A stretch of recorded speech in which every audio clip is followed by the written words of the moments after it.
Hello, stream. How are we doing? Good morning. I don't know if it's the night time for you or the afternoon. It could well be. But this is the New Companions, the podcast for Elder Scrolls Online, where we talk about the things. It could be different things. It could be the same thing for about 2 hours. And I have some epic people, hopefully, as long as my OBS doesn't crash, apparently, and goes all messed up. That's interesting. Oh, no. Oh, that is tastefully laggy. That is beautiful. Okay. Why would you do this right now? Okay, can you... Good start. Well done. Yes. Excellent. Doing it live. That's not happened before. It's because it's the PvP podcast, that's why. Okay, guys, don't worry. 10 FPS, you can deal with it. I'll sort the problem out. But otherwise, I have 3 epic guests with me today. I have Fengrush. How you doing, dude? What's up? Good, how are you, man? I'm alright, you know. Fun times. Always fun times. Good to talk to you, you guys as well. What do you do? Tell us what you do in the Elder Scrolls. It's a little background, like you know. You're just talking about factions, so right. I drive the Covenant on PCNA. But yeah, I've been PvPing, man, since beta, which is like 5 years now. So taking a few breaks, yeah, here and there, but other than that, been following the PvP scene, you know, pretty much since the game was out. So cool, awesome. Then we have StarDancer. He also streams on Twitch as well, by the way, just in case you've never seen him do that. There will be a command as well. If you do !TNC in the chat, you can see everyone's Twitch channel, so make sure you guys go and follow all of these guys as well. StarDancer, hello, how are you? Are you well? Are you good? Yeah, I'm good. How are you? I'm all right. You guys are all going to ask me, aren't you? I'm great. I mean, it's changed in the last minute and a half. I mean, a little bit more emotional than it was, but I'm okay. Do you want to tell us a little bit about what you do in Elder Scrolls? Do you stream? What do you like to play the most? So I stream on Twitch. I just recently started posting more on YouTube, so I'd like to make some more YouTube guides and things like that. Cool. I used to stream a lot of PvP. I've started incorporating more PvE into my stream though. So we've been doing a lot of trials and stuff. I have a guild on PCNA. So I started playing ESO, but I played on PS4. So I switched to PC last year. Oh, right. Okay. That's quite a cool thing to bring up when we talk about PvP and controls and whatnot as well. Nice. Okay. Good stuff. Then we have, and as she said, also streams on Twitch, so make sure you go and follow these guys. And then we've got Nyassa as well. How are you doing? You good? Relatively well. Didn't ask me how I am, so there you go. You're winning right now.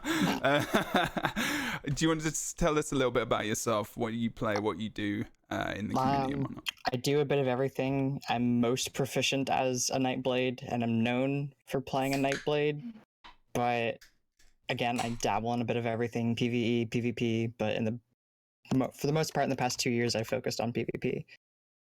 Okay, cool.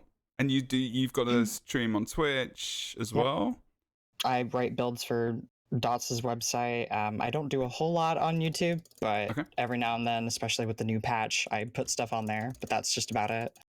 Right, cool. That's awesome. So these guys, between them and myself, who is a little bit newer to Elder Scrolls Online, I've been playing for about 11 months, and I do probably PvE a little bit more than I PvP, which is weird because I PvP'd in so many MMOs, and it's the main thing I did. ESO is a little bit different though, and there's reason. This is why this podcast for me is a fun thing to do, because some of the reasons why I don't PvP as much as I would like to is because of some of the systems that exist within Elder Scrolls.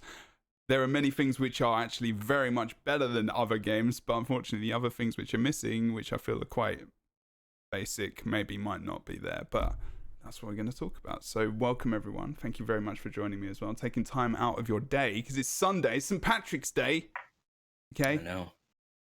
We've got green screens, so He's got a little bit of green on this t-shirt, but you can't see it because I've got the chroma key activated. So all you can do is see through his soul. And I'm sure StarDancer and I have also got some green somewhere. Right, so what we're going to do is we're going to talk a little bit about Cyrodiil. We're going to talk about BGs as well. This is not just specific to one mode. And we're just going to chill. We're going to chat. We could have some heated discussion maybe. I'm not sure if it'll get that bad. But we're going to talk about, first of all, I want to look at the future rather than present and the past. Elsewhere this year, PvP as well. And, you know, the fact that there's these artifact weapons, right, that are coming into Cyrodiil. Oh boy. See, that is the response. So why do you... The first thing you said was, oh boy, so why is that? Is there a worry? Potential for a lot of interesting things to happen, good and bad, especially because, you know, idiotic level 5 Timmy, or actually you can't be level 5 in Cyrodiil, level 10 Timmy might pick it up, and what'll happen? He'll just get killed instantly and deliver it right to the enemy? We don't know yet. True, but what happens if Timmy is epic? Well, if Timmy's epic, then it'll be very frustrating to play against for the enemy, and at the end of the day, we play a game to have fun. So I don't know. Sometimes, for both sides. Sometimes it doesn't. You know, you don't always get that lucky, I guess. But yeah, I mean, so your main concern is it being massively overpowered. Of course, I mean that's what Emperor is. It's supposed to be a counter to Emperor, though, so there is hope for that. Is that something they've said, or is that your feeling? It's something that I've heard Gilliam say. Okay. Which is almost as good. It means it can be a counter to Emperor. Yeah. It could be right next to the Emperor as well. Or held by the Emperor. They haven't said, but if it can't be held by the Emperor, maybe it's the guy in the Emperor's group. Yeah, that could result in a pretty bad time. Okay. But it has potential for a lot of fun, too. Yeah. I think it's hard to say how that would be. Yeah. It kind of reminds me of the sigil in BGs, and they took that out. Yeah. And it's not the same thing because it's open world, but still it like brings up the question of balance and how are you going to balance that? Is it going to be like super OP or is it going to be like underwhelming? I don't know. That is the problem, isn't it? I mean, like, you guys. No, do you play a lot of Cyrodiil as well? You kind of in and out I've touched everything. Okay. So yeah. This is fair enough. It's an MMO after all. And but I'm just gonna shake my head at myself. So in all of your opinions, is a warrior whether or not it's just gonna be massively overpowered? Yeah. And some random can use it, so you know that sounded really awful. Some random. But anyone can come up to it and just be like, oh look, pretty thing. I'm gonna, press E or whatever their keybind is. They pick it up and there's suddenly this giant monstrosity and they just have no idea what that they can do with this thing. Because maybe, it doesn't even pop up that much and it's just suddenly like, okay, that's wasted for the entire time. Because we don't know much about the actual mechanics of it, right? I mean, no. All we know is what do we know, Fengrush? Is it supposed to come? I was surprised, but I didn't. People are saying it's supposed to come with elsewhere too, which for how impactful it is, seems pretty crazy. It might be on the PTS in about 2 weeks, and then in production, 4 weeks after that. If you're saying like something that impactful is coming into the game in 6 months, it's pretty wild. I don't think it should be as strong as Emperor, but maybe it could be strong in a way that's different than Emperor. Emperor's very strong for not just scaling the stats, but the ult gen. Those kind of things are nice. If it's strong in its own unique ways, it could be less problematic, but there's definitely going to have to be some kinds of rules. And until you throw it in an environment, to see people try to mess with it and really do those extreme cases where like, okay, this is pretty broken in this scenario, until you throw it in those environments to test it. I think it's pretty tough to just be like, it's part of the game now and it's incorporated. So if it's coming that soon, I think that's pretty wild. I think something like that deserves more testing or being looked at, because honestly, like a lot of things do get kind of tossed into PvP without as much consideration. I think, and sometimes you have to there in a PvP environment. PvE there can be things, but it's usually bugs. It's something not intended. In PvP, it could be not intended, but it was kind of built in to be there, and they just didn't think of it. You can usually have more holes in PvP to exploit. So. Oh God, yeah. I don't know. Yeah, because you can't recreating the same unless you have high-level PvPers in there testing this stuff for months in advance, maybe like 6 months in advance sometimes, especially with something that's massive like that.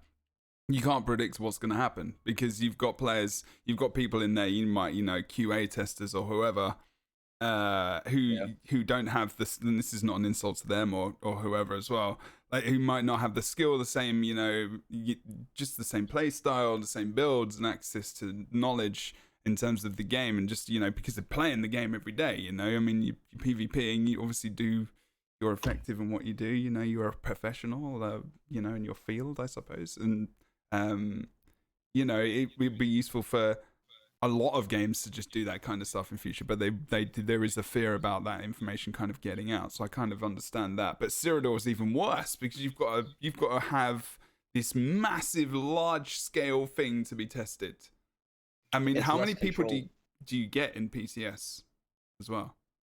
Well, there's a lot of testing you can't do in PTS. Like when a lot of things change, for example, the last patch they changed rapids, and most people that PvP on a large scale understand how it's going to impact their group, but you don't really, that one's pretty straightforward. There's some things that get put in there where the environment can't be tested. To be like, this should help in these large scale fights when it's like 20v40. We're not going to get a 20v40 test environment. Can't get people on there. You can barely get 10. Cyrodiil in general isn't very active.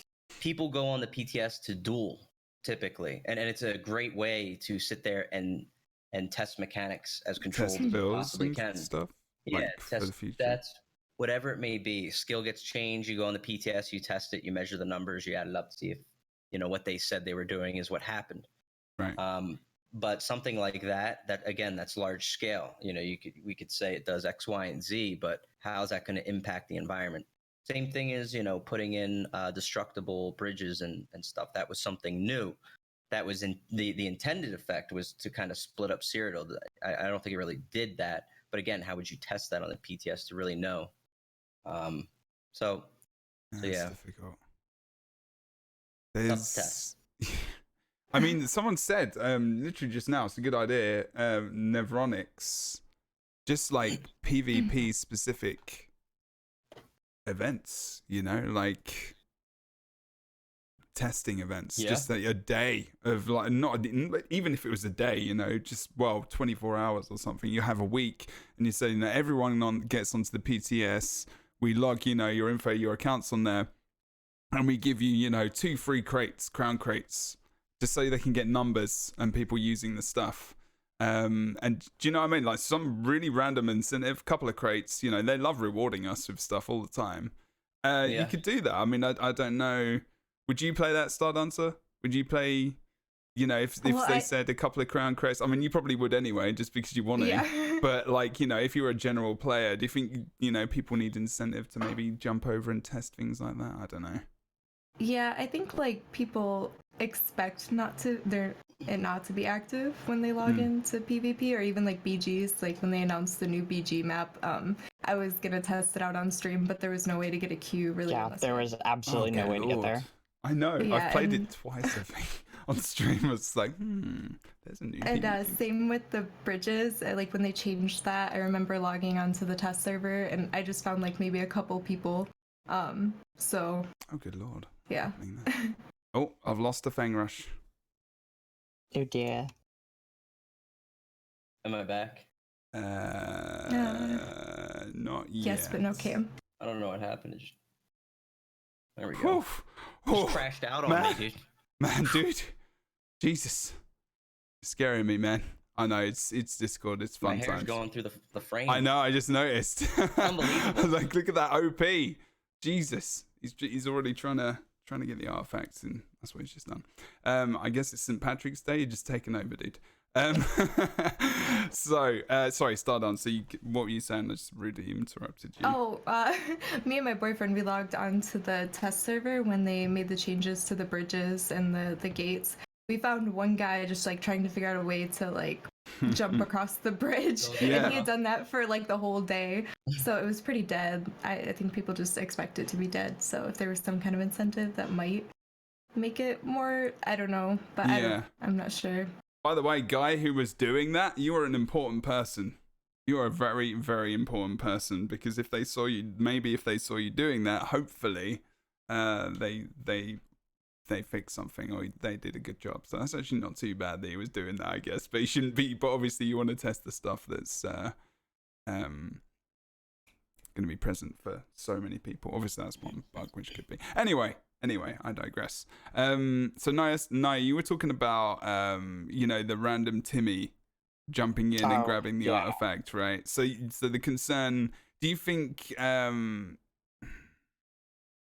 So how would they stop people doing that? Do you think? Is there an idea I've you actually have? Or? Talked about this in a few different streams, forums, etc. And one of the common ideas was putting a AR restriction on it, or alliance rank restriction. Somewhere between 10 and 20, maybe 15. Right. That would mean the person, while they may not be a skillful individual, they would at least have an idea of what PvP was like in order to pick it up.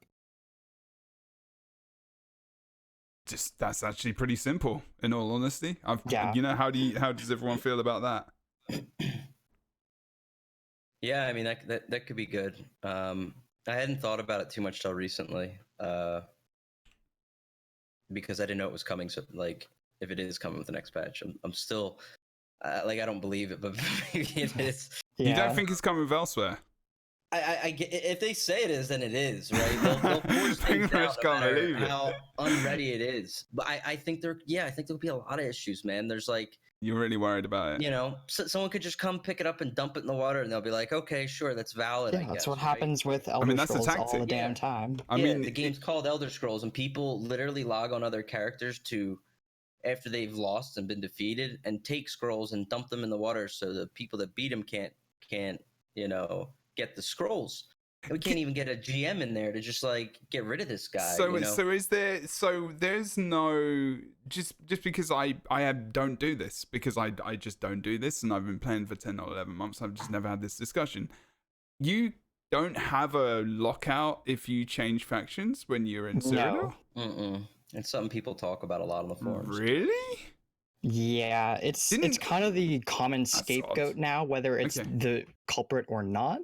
And sometimes it legitimately is, but it's definitely something people complain about a lot in terms of just like, what the hell is going on? Why is DC getting dogpiled? Why is this faction getting dogpiled? Right. And whether it's the culprit or not, it's the common scapegoat. I mean, you can circumnavigate that anyway, right? Because you could just have another account. Kinda, but people you kind of can and you can't. Right. Okay. And sorry, I mean the original point I made. Sorry about the lockouts. Sorry, I was going back a little bit there. Yeah, I don't think it really is bad. I know people talk about it a lot, but like, it's not that awful. I don't think it'd be a good idea to restrict someone. They want to go play with one of the other friends on the other faction. See, like, that's there's the no problem. reason. Yeah, exactly. Yeah, stop that. Sense. Like, even if it was like 5 minutes or something. Yeah, like if people want to commit to say, I guess the complaint comes like people feel, 2v1'd or something faction wise. I mean, people are going to set up to do that if they want to do that anyway. Like that's going to happen regardless. They may play this faction one campaign and the other the next. Yeah. I don't think restricting people on their characters is a way to do it. I don't know. I don't see a lot of ban in that. Yeah, that's the other side of it. Completely. If anything, people that are outnumbered just put the incentives in there better. The low pop bonus doesn't really work very well. The low pop bonus is also extraordinarily buggy. Like I've had low pop bonus even when we're clearly higher population. Yeah, exactly. And that's what I'm saying. It doesn't work because it's based off a very laggy formula. It doesn't account in real time very well. So if it's like in the last 12 hours, you guys were at 1 bar while the other guys were at 3 bar, Then later that morning, you're at 2 or 3 bar. The other guys are at 1, and you'll have low pop bonus while you're just running through keeps. Right. Yeah. It's not triggering in real time. So there's some like drop in communication for servers or something. It seems like there's almost an hour until it gets updated. It's like it updates every hour. So yeah, there's like an automatic. Yeah, it's not like live. I'm not 100% sure, but that's just what it has seemed like to me. It's probably an easy fix. You know, but I think it was built a long time ago and just never touched. Exactly, like coding wise, it could be an absolute. Well, this game has spaghetti code, as it was explained to me. Just that the original makers of this game did not have easy access in mind when it came to, you know, modifying it down the road. The way of every single MMO that's ever made is exactly the same story, man. Like the base code just seems to be some kind of mess, and when they've tried to get it out the door, and then the people later have to pick up the pieces. Like I've heard this story time and time again. And I know that might not necessarily be the entire case with ESO because I don't know. Well, it's a lot easier to change, you know, stuff that isn't related to the base game, which is why you hear a lot of, you know, we're not going to change the base game quite yet, or we're looking at it. But then you look at DLC content and all that other stuff, and it gets changed almost like that. But base game stuff is still far behind, and that's because it takes longer to figure it out and not break. So, I mean, yeah, it's a difficult one, that one. I mean, we could probably be talking about this for the entire podcast. I think there's so many things. I think I needed a podcast for each topic. But StarDancer does. Is it your boyfriend? You said is almost emperor or something, or? Oh yeah, we did an emperor push well? the other night. No, we did an emperor push a couple of nights ago, and then he gave it up and let the second person pass him up a few days later, so he could sleep. Because it's a long process. Farm when a campaign restarts, you basically farm alliance points and get into first place. So imagine your boyfriend has he has the emperor and then he has this artifact as well, right? Would you be, if you were against this or with this, would you think that would be fair? And do you think if it's stacked? I mean, this is really just the way of me getting it, speculation and going into the conversation, because I remember you telling me about the Emperor push and everything else, because it's obviously completely different. Like being the Emperor is like a tough slog, right? It's a farm, whereas the artifact is a pickup. So essentially, should the artifact be that powerful compared to be as powerful as like an Emperor, or not as powerful? What do you think? Saying since you don't have to work for it, you shouldn't get that bonus? Yeah, I mean, should it be like as powerful as like Emperor? I mean, I need to find out exactly all the different stats you can get. I mean, I think it just all comes down to balance, because I mean, people want to dethrone the Emperor to take away the bonus that everybody gets, like your health goes up, and I think if it's stacked, that would probably be really broken, but you got the Emperor. I don't know how powerful it's going to be to begin with. So, and it seems like, as we talked about, like with the PTS, it's going to be hard to test that too, since you won't be able to like see Emperor versus that, or Emperor with that, or What chat as well? You can pile in on this. You can give us, pardon me, you can give us your opinions as well. Don't worry, I'm sure you obviously have been. But I think it's a great idea though overall. Like, it just needs to be, you know, they need to find the cases where it's a little overtuned and find ways to address them quickly. But yeah, that's part of the problem, right? Yeah. Like if you leave something like that in game for 3 or 4 months and there's a couple things where it's, you know, creates a broken scenario, some people stop coming out and PvPing because they're just like, well, it's, and that's definitely what's happened a lot recently. Yeah. There's this, like, hate to say it, Wrathstone was kind of a patch where it was, you know, hold me over till elsewhere. Obviously, they're very busy with it. There's a lot of team changes at ZeniMax related to that, so that's going to cause, you know, a lag in the patch, but it really screwed things in a sense, because I can understand, like, it's tough for people and they don't want to play sometimes. Like I stopped doing Battlegrounds for the most part. Yeah, me too. Although that's also because of my MMR and my main character. Yeah, it's two-prong. My MMR, it takes me forever to do it. So if I'm just sitting there on stream and I have to wait at least 15 minutes between matches, I'm learning to become a just chatting type streamer because I'm just sitting here chatting half the stream. It's also the MMR system is not very good because there's no reset on it. So you're going to be stuck like that almost forever. And even then, like after you do manage to get into a round, the amount of stalemates I've been in an MMR, like a high MMR match, is ridiculous. And that's also just a testament to it. Yeah, so it's two-pronged there. And that's why I started just making new characters. And it's not fair, like what I do if I make a new character and I go in, but like literally it's like if I want to even just have a taste of Battlegrounds, I can't get on and just sit there. The whole day. See, this is going to be good when we get to that because you can go ham on this later for sure. Because there's definitely I have just been finding out about the MMR stuff and the forums, and because I did a lot of research obviously for this because again I've not been in the scene for as long as you guys, but the amount of information I've got and the amount of people that MMR and everything else and starting new characters and character based MMR over account based MMR, which I'm not sure is, there's a lot of issues and things they could actually do to make their life a lot easier. And I think for players as well. But the thing is, if you had account MMR, for example, Fengrush, you would be screwed because you would never play.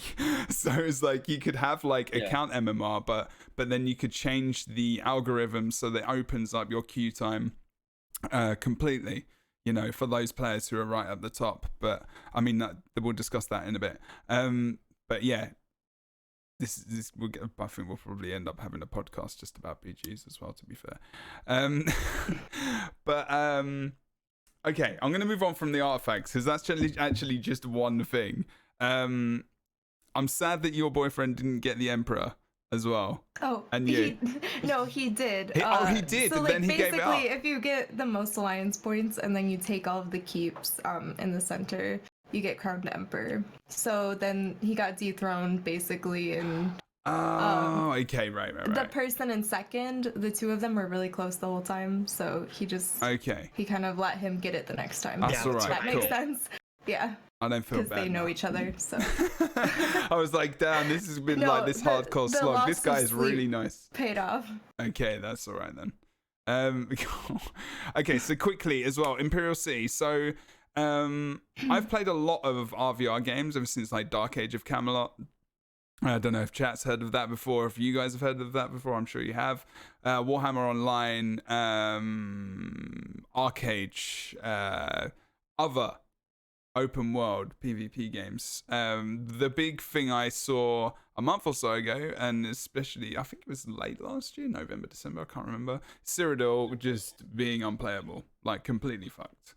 Sorry, I don't like to swear on the podcast, but it was upsetting for me at times because I wanted to enjoy it as well. Guild Wars 2, of course, yes, massively.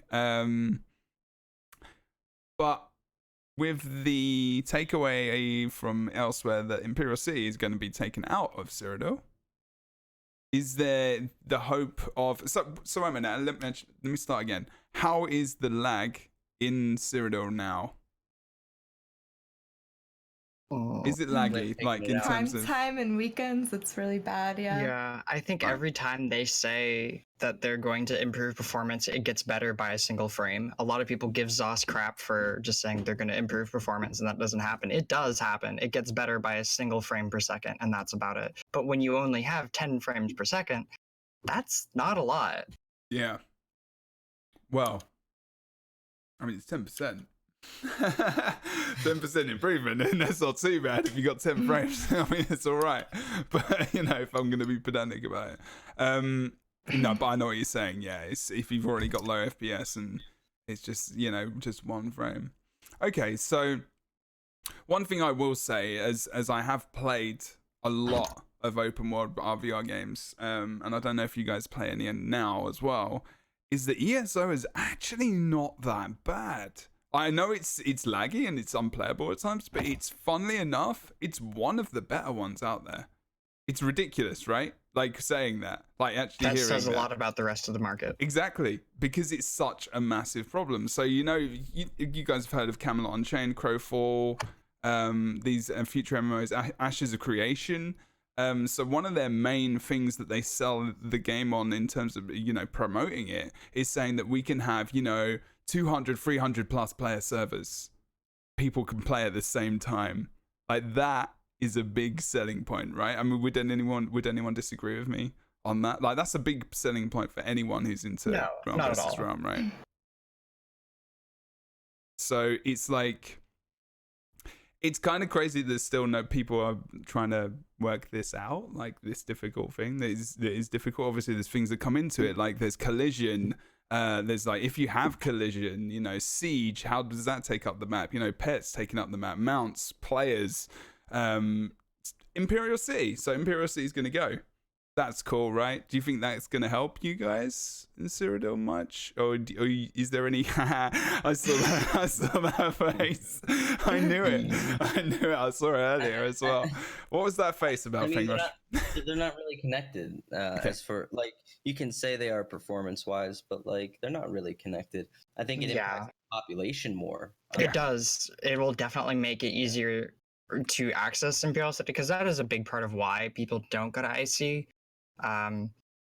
People mainly go there to make money or do the quests. And if, sometimes you go there for a little bit of small scale PvP.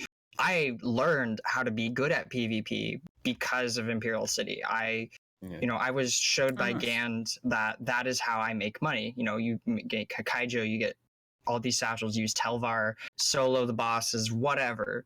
That is a good way of making money. And so I had to learn to defend the money that I was making. And that's how I learned to do PvP. That is how I learned 1vx. That is how I learned 1v1. But that is no longer the case, because now you have 5 people running around constantly. And there's no, if there's 5 people running around, no one wants to go to IC because it takes time to get there. And you're just going to go there for nothing. So now it's going to be instanced, right? It's going to be more accessible, which means there will be more people running around. Do you think they could do... have you done IC much StarDancer as well, or is it something that you have not touched much? Yeah, when I first started playing IC was pretty new. So like I started playing ESO like right after the release of Imperial City. So back then it was really, really active because it was new. So like now it's pretty dead.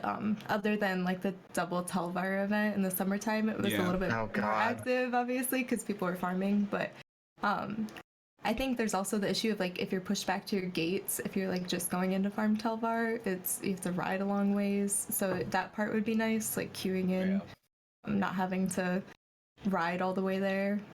So it might make it more active. But I almost wonder if it will die down again after the excitement kind of dies down. That's what I was thinking as well. Like when you said that, like, you get that infusion. It's interesting that you got to jump in when that happened, because I, as a new player, again, I've never gotten to experience this stuff. IC was like, cool, there's this event on, and then I got into it like pretty hard, like, and it wasn't that crazy busy at the time. I think it was the latest one. Did you say it was summer event? I can't remember. I think so. Yeah, it was. I think it was like during August. It's the anniversary event. Yeah. Okay, anniversary. Or September then. And I was like, what's IC? This looks so cool. I was looking at the past, the updates and stuff. I was just like, crap, I can't get involved in this. One, I have to run right across the map, and that kind of pisses me off. And I can't get there because I'm just blocked.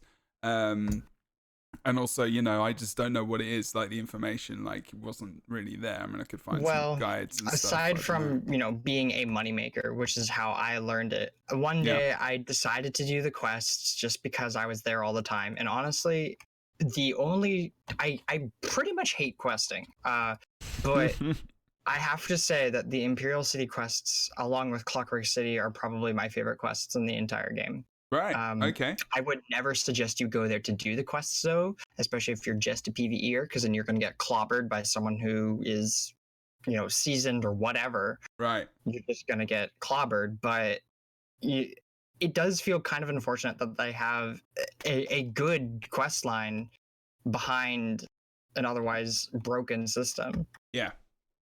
Okay. I mean, I was thinking just now as well, like, what if they did like an instance, like they did a queue, like Alterac Valley. Do you guys remember Alterac Valley in WoW back in the day? Not really. Okay, I'm really old. I didn't do a lot of PvP in WoW. Alterac Valley was like, it's gonna probably come back with Classic, but it was like, pretty much it was an ongoing battle that just happened, but it was still instance and still timed, like you can win and lose it. But where you could just go in and out of of this IC instance for like a certain amount of time, and it grouped a lot more people up. Again, you might not even have that many people interested. I mean, I think that's a good idea. And I thought, like, I'm planning probably to do like I wanted to do a video on IC for a long time. Oh right, okay. But it would probably take me like hours. Like, oh yeah, go on about it. Because there's so much good about that IC and so much good about the game. From a PvP perspective, it did bring a lot of people to the game too, and a lot of people learn to fight in that environment. It was very different. It wasn't Cyrodiil. We didn't have Battlegrounds yet in the heyday of Imperial City. So there's really? a lot good there. Yeah, no, Battlegrounds was a Morrowind edition. Imperial City was like one of the first DLCs. Oh, wow. I didn't even know that. Holy and in crap. Heyday, it was amazing. It was a very awesome experience.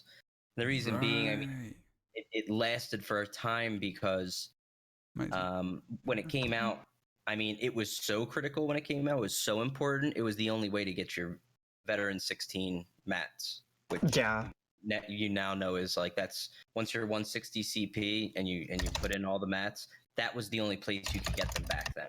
You could only get them from Imperial City.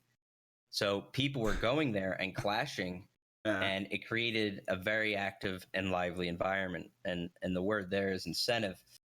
But that's not the only thing that IC needs. It needs a lot of things. So them just removing it from Cyrodiil doesn't really do anything new. Is it good, though? Yes. I think everything about removing it from Cyrodiil right now is good.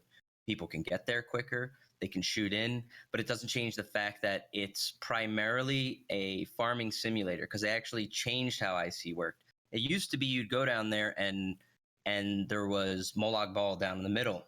And that was the prime spot to fight over.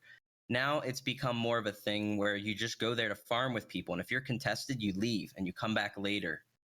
Just to farm and not do the actual play it the way people it's meant to be can played, fight, but you don't go there to fight mobs and farm while fighting players. It's not ideal because of how it's not optimal, right? It's not optimal farming. It's not get ganked. Right. So it's more about the actual gaining of currency now rather than the actual. It's just a place to farm now. Right. So it needs a few changes too. If they just remove for now, that's good. That's fine. But like that literally does nothing from a design conceptual perspective there, other than make it more accessible. But it won't change the environment whatsoever. That'll take a few more steps. So yeah, and that's that. Oh, sorry. No. I was literally going to come to you. I was going to ask you a question. So go for it. I was going to say this is something I've seen in a Discord. We had a conversation about this, like how to bring people back to IC, how to like liven it up, and people were coming up with like different suggestions as far as like putting something there that you can earn, but once people get it, then like if it's there's not a whole lot of reason to come back again. Yeah, so even like with sets and things, so it's like we discussed it, but we never really came to a conclusion on how to liven it up or how to keep it alive, rather than just like a temporary thing. Like the IC event's temporary, the double Telvar, if you do it all the time, then it's gonna, just become like a drug kind of like thing. So what I hear as well when you guys talk about this is almost like the game has become too big. Like there's so much to do sometimes, and all the different special events that maybe your time is divided. I mean, I actually say this to my viewers, and this isn't a bad thing because it's an MMO. You need content, like especially PvE players like to come back. Like PvP players can repeat. Obviously, you're fighting someone. Main changes should be balance, gear sets, things like that. That's one of the big things. New PvP maps every so often. But balance changes a lot of the content for a PvP. I don't know if you guys would disagree with that. But balance never changes. Is especially content, population. Right? With a lot of the balance changes we've seen recently, there's been a dramatic drop in population. Well, yeah, we'll get onto that for sure.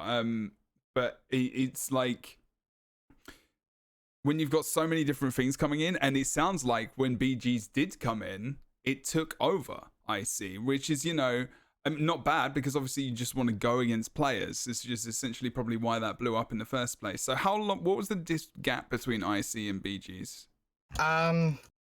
2 years, 3 years. Wow. So you've then got an entire community that almost gets deleted or moved. Is that kind of what happened? Or?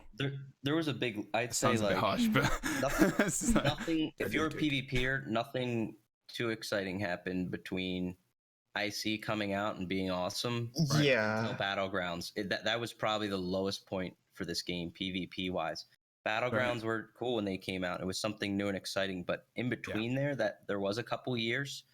The company went through its own changes too, but like it had nothing for PvP there except slow diminishment of like some critical things for people that did do small scale or stuff. It kept going towards just like a giving numbers advantage thing.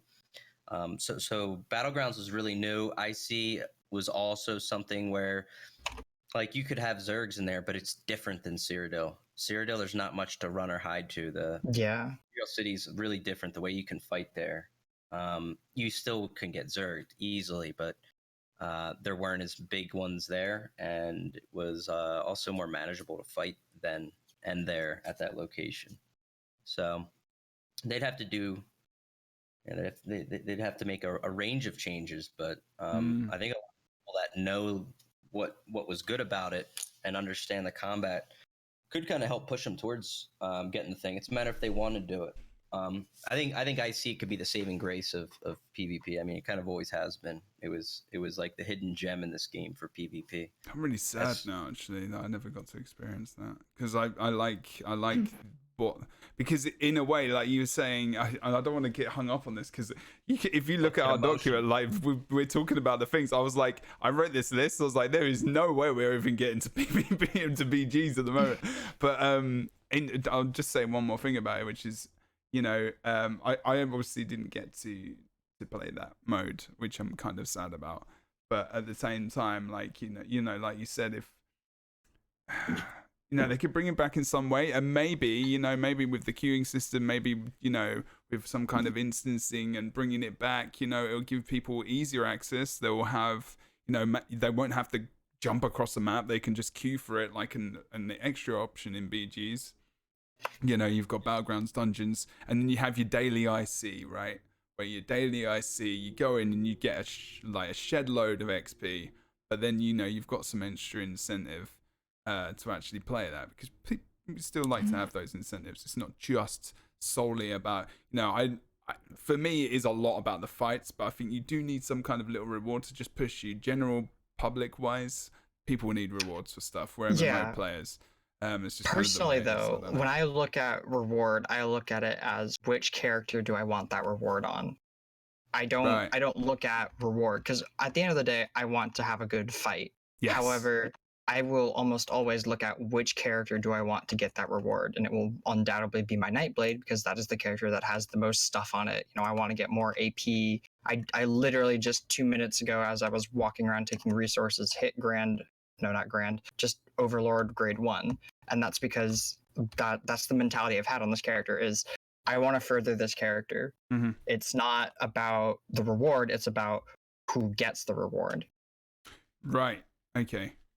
So you're talking about, access for other, just being able to switch that reward around, or like? I mean, that would be nice. I'd love to have, Alliance rank be an account-wide thing, because then I'd feel less bound to one character. Because right now, I've always played a Magicka Nightblade, and Magicka Nightblade is not very good right now.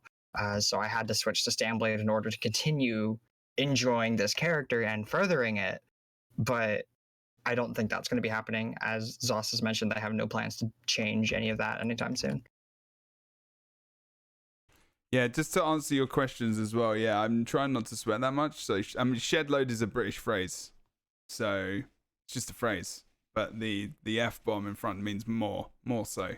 We're just talking. Sorry, this is going to hopefully go on iTunes and other places. But yeah, good points. No, I mean, I think you bring up a point which is very, very dear to my heart, and that's about things being shared on your account.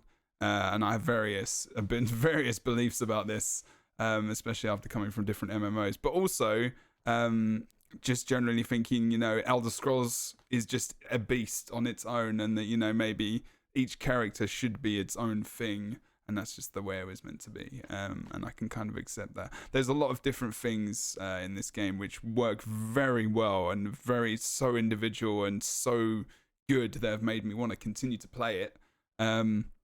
But there are some systems which do feel like sometimes they push the player away rather than entice them in to play more in specific modes. But anyway, let's jump over to something else. Thank you for that. That was pretty good. Does anyone want to add anything to that conversation about IC at all, or are we done?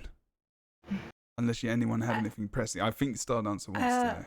I was gonna say I don't think so, but the daily reward concept that you had was interesting. That was something that we hadn't thought of when we talked about it. We were like thinking gear or like rewards as in like skins and stuff, but I know people are, I guess, encouraged to do like daily dungeons and BGs and things like that for XP and stuff. Exactly, because that's a big XP push. You know, you do dolmens, you go to Craglorn, wherever you go. I mean, I don't know what the best is now, but that's what I did. To just speed level something, and you know, you do your BG even if you're level 13 with training gear. It don't matter because chances are you probably come second. And then you can get that bonus XP. You go and do a dungeon because, you know, that helps anyway. You get a ton of XP. And then you go and do a daily IC, you know, and you get a ton of XP. Same amount as you get for a dungeon at BG. And, you know, but then it's the idea that then sparks some interest from a player. And then they can get involved in something new. So, you know, I think the daily bonus XP for dungeons, things like that is really, really fantastic. And if they did that, maybe. You never know. Could be something fun to do. We'll see.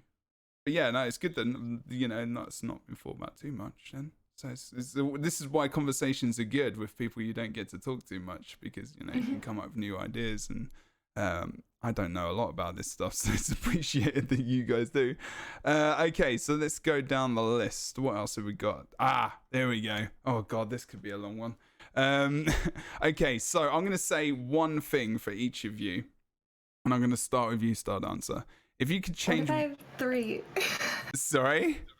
I said, what if I have 3 things? What if you have 3 things? You don't know what I'm going to ask you yet. I'm not sure if I'm going on in order here for you. Okay, go ahead. But I'm kind of going past IC at the moment.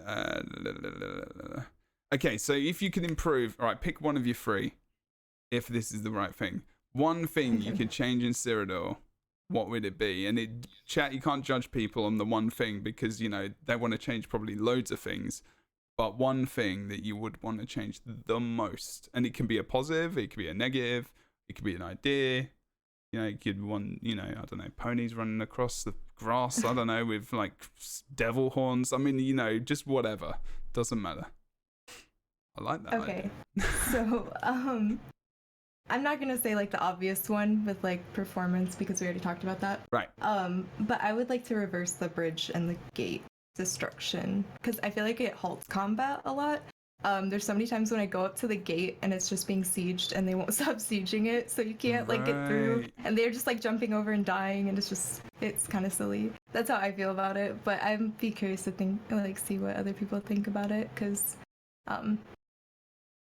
I haven't really talked to anybody that thinks it's a good change. I mean, I'm gone. Go for it, Fang. Go. No, man, I said the same thing on my stream. Like when they put that change in, I was doing Battlegrounds a lot, and it took me like weeks or maybe a month or so to even get out and start doing open world after that change come in. And I was out there, and for the most part, I didn't see it happening. In the few instances it did happen, I was like, what the hell's the point in this? Like, we're just going to run around now. and both sides just run to the next one. And and it was kind of weird. Like it didn't necessarily offer an advantage or disadvantage or just like strategic use. Like it's not bad to put things in, but like I have to sit there and wonder like what was the intended effect, because I don't think they got it. And if they didn't, that's where you come in the next. Oh, they didn't. I guarantee you they did not. No, and this is the problem like that I see a lot. It's like you put something in, you're like, hopefully it does that. And if it doesn't do that, there's no follow-up to be like, well, we can make things go this way a little more so it does have that effect. There's no follow-up to it. Right. They just plant them in there and it's like, cool, you can knock down walls. And there's a lot of other things that could have been done rather than having those walls knocked down and we just, take 5-minute detour, right? So I have to say that they did say there would be goat paths, and while there are a few, they are way the hell too far away. They are damn near inaccessible, and some of them just plain don't exist. Yeah.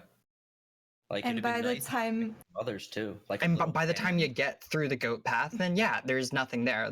I thought the goat path would be small, a choke point, so that if a Zerg was trying to move through it, it would be stopped. Not that it would screw over that one guy who's just trying to meet up with his friends. That was my initial thought when I saw that change coming in. I was like, okay, that actually could be quite cool because Zergs are just. It can be just anyone joining in. They just want the rewards. They're kind of running around with everyone in the battle, and that could be good to stop so people could get the defense. But like you say, that screws over the guy who wants to get to his friends. Also, there's not really many ways that you can get through these places. So you're also not experiencing a lot of these things just because you're literally locked out, which is not a good feeling. And I still find the whole going in the water thing weird, that you die. I still think that's a weird thing to have. It's never really made any sense to me. I just think you should be able to just go across water, and what I mean? I don't know. I'm just like, what if you could have these great pathways to just maybe just some areas which allowed it with the bridge kind of thing. And I might sound like a complete noob. But this is the thing, I am to Cyrodiil. I am a complete noob to Cyrodiil. So my feelings are very important, especially as a new player, because to keep MMOs going, you want to keep people like, you want to keep vets, you want to keep, those guys who dip in every so often. And the people who instantly go into something, they need to feel good about that thing so they can continue it. Because it's 2019, people. We've got a lot of games to play, it's all about that, instant gratification.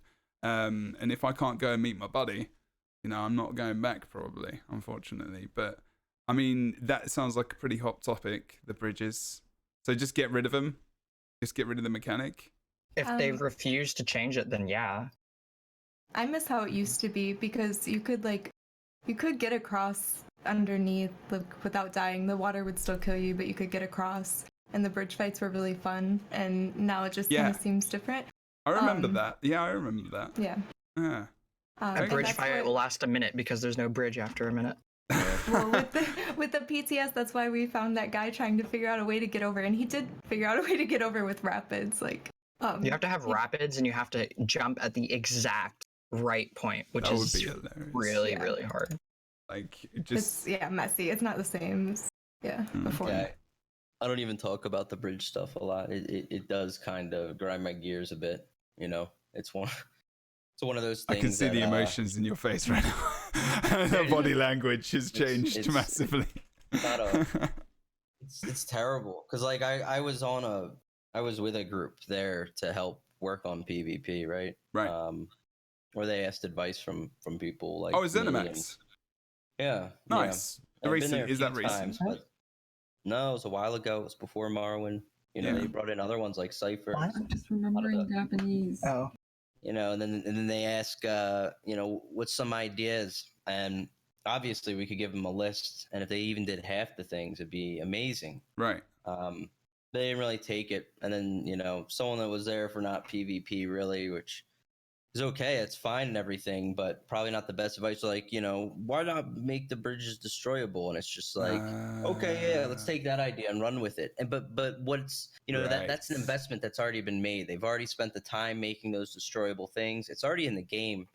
So it's like such a sunk cost for me. It's like you spent time, resources doing something that didn't do anything. It didn't add value, you know? Okay, so that's a feeling that you maybe weren't listened to.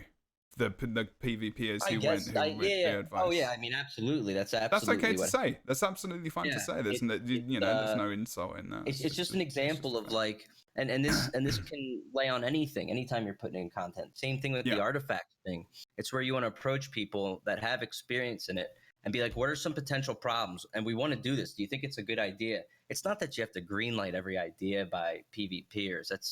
That's ridiculous to assume. But when you're putting in something that has a lot of potential impact and just a wide variety of implications, then get a concept or an idea that works and get it by people first and be like, what do you think? Is that going to be good? Because a lot of developers do that. They do bring in people and they actually value that. It's a funny one, isn't it? I mean, you'd think to be, especially with PvP, and this is a very similar problem in Guild Wars 2 that happened for a long time, and it happened in Warhammer Online, and it happened, and it's one of those things. It's difficult. I think there's a genuine worry from developers, and I'm blanking. This is a blanket statement. The worry of trust and releasing this information, but like you say, they invited you out to actually have this feedback and input, but it's important that they listen to the right people as well, obviously. And if the bridge thing had gone well, obviously, that would have been celebrated, but like because of maybe that experience which is lacking, listening to you or to whoever else that was there would have been more beneficial. So about listening, so maybe communication is something I should have added on this podcast. Working on communication. Sure, I mean that goes without saying. I think. I mean, I will say they are trying to work more. They brought in class reps and stuff. That's nice. Although they hired Gilliam, God bless. Yeah. Thank God they did. He's a good guy and a great resource. Frankly, I'd like if they could hire about 5 more Gilliams and dedicate them. Good God, yeah. Or clone him. I mean, clone him. Perhaps. Because I don't even think he's dedicated, as a resource entirely at. But he's also very new, and I think Gina, like when we were at TwitchCon, she was asking us, is like, well, he's one of the youngest people at the company, and he kind of he's the guy who sits by himself at lunch almost.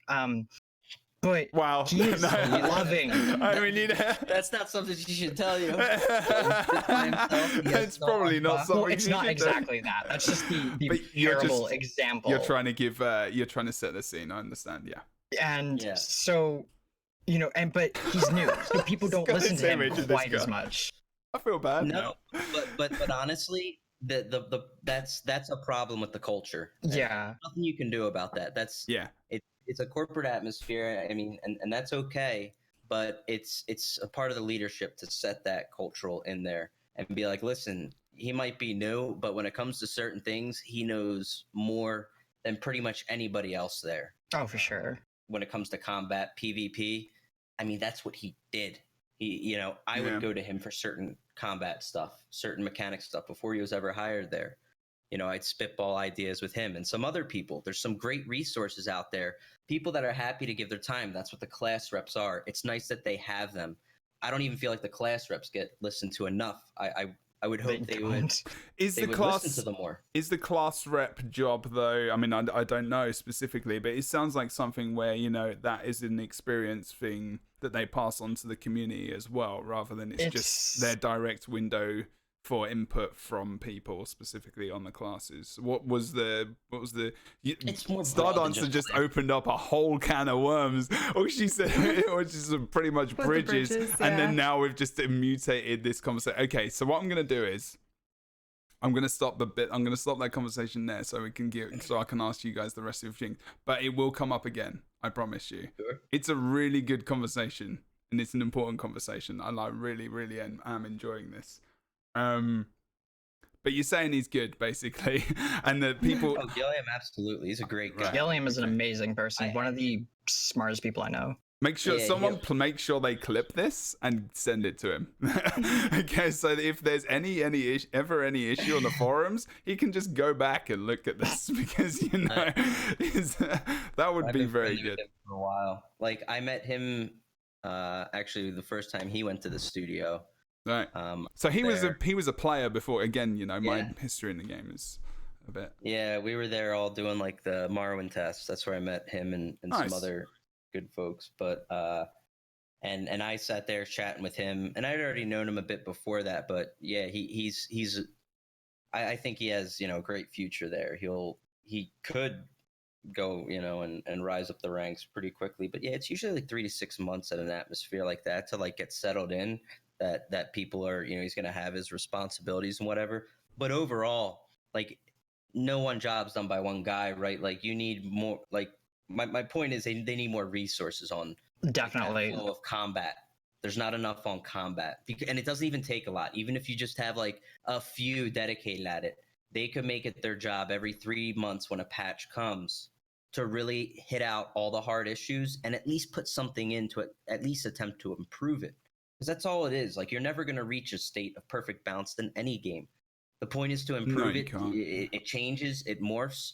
You get unexpected results that are sometimes worse, and sometimes they're really fun, and you build on those ideas. Yeah. That's why you have resources dedicated to it. A game like this obviously needs it, and it's kind of a unfortunate little hole there. I was hoping Gilliam would be the start of kind of filling that gap, but we'll see. I mean, again, it's early days. Yeah, it is early days for that. I mean, is that your so wait a minute? StarDancer has got the bridges, and that's really, really good. Like that sounds like it's actually just almost, it's like a feeding problem for Cyrodiil in a way, you know, feeding people here, feeding people there, you know, friendship, communication, fights evolving. It sounds like a pacing issue, which is what you're talking about as well, which is very important in PvP, especially open world combat.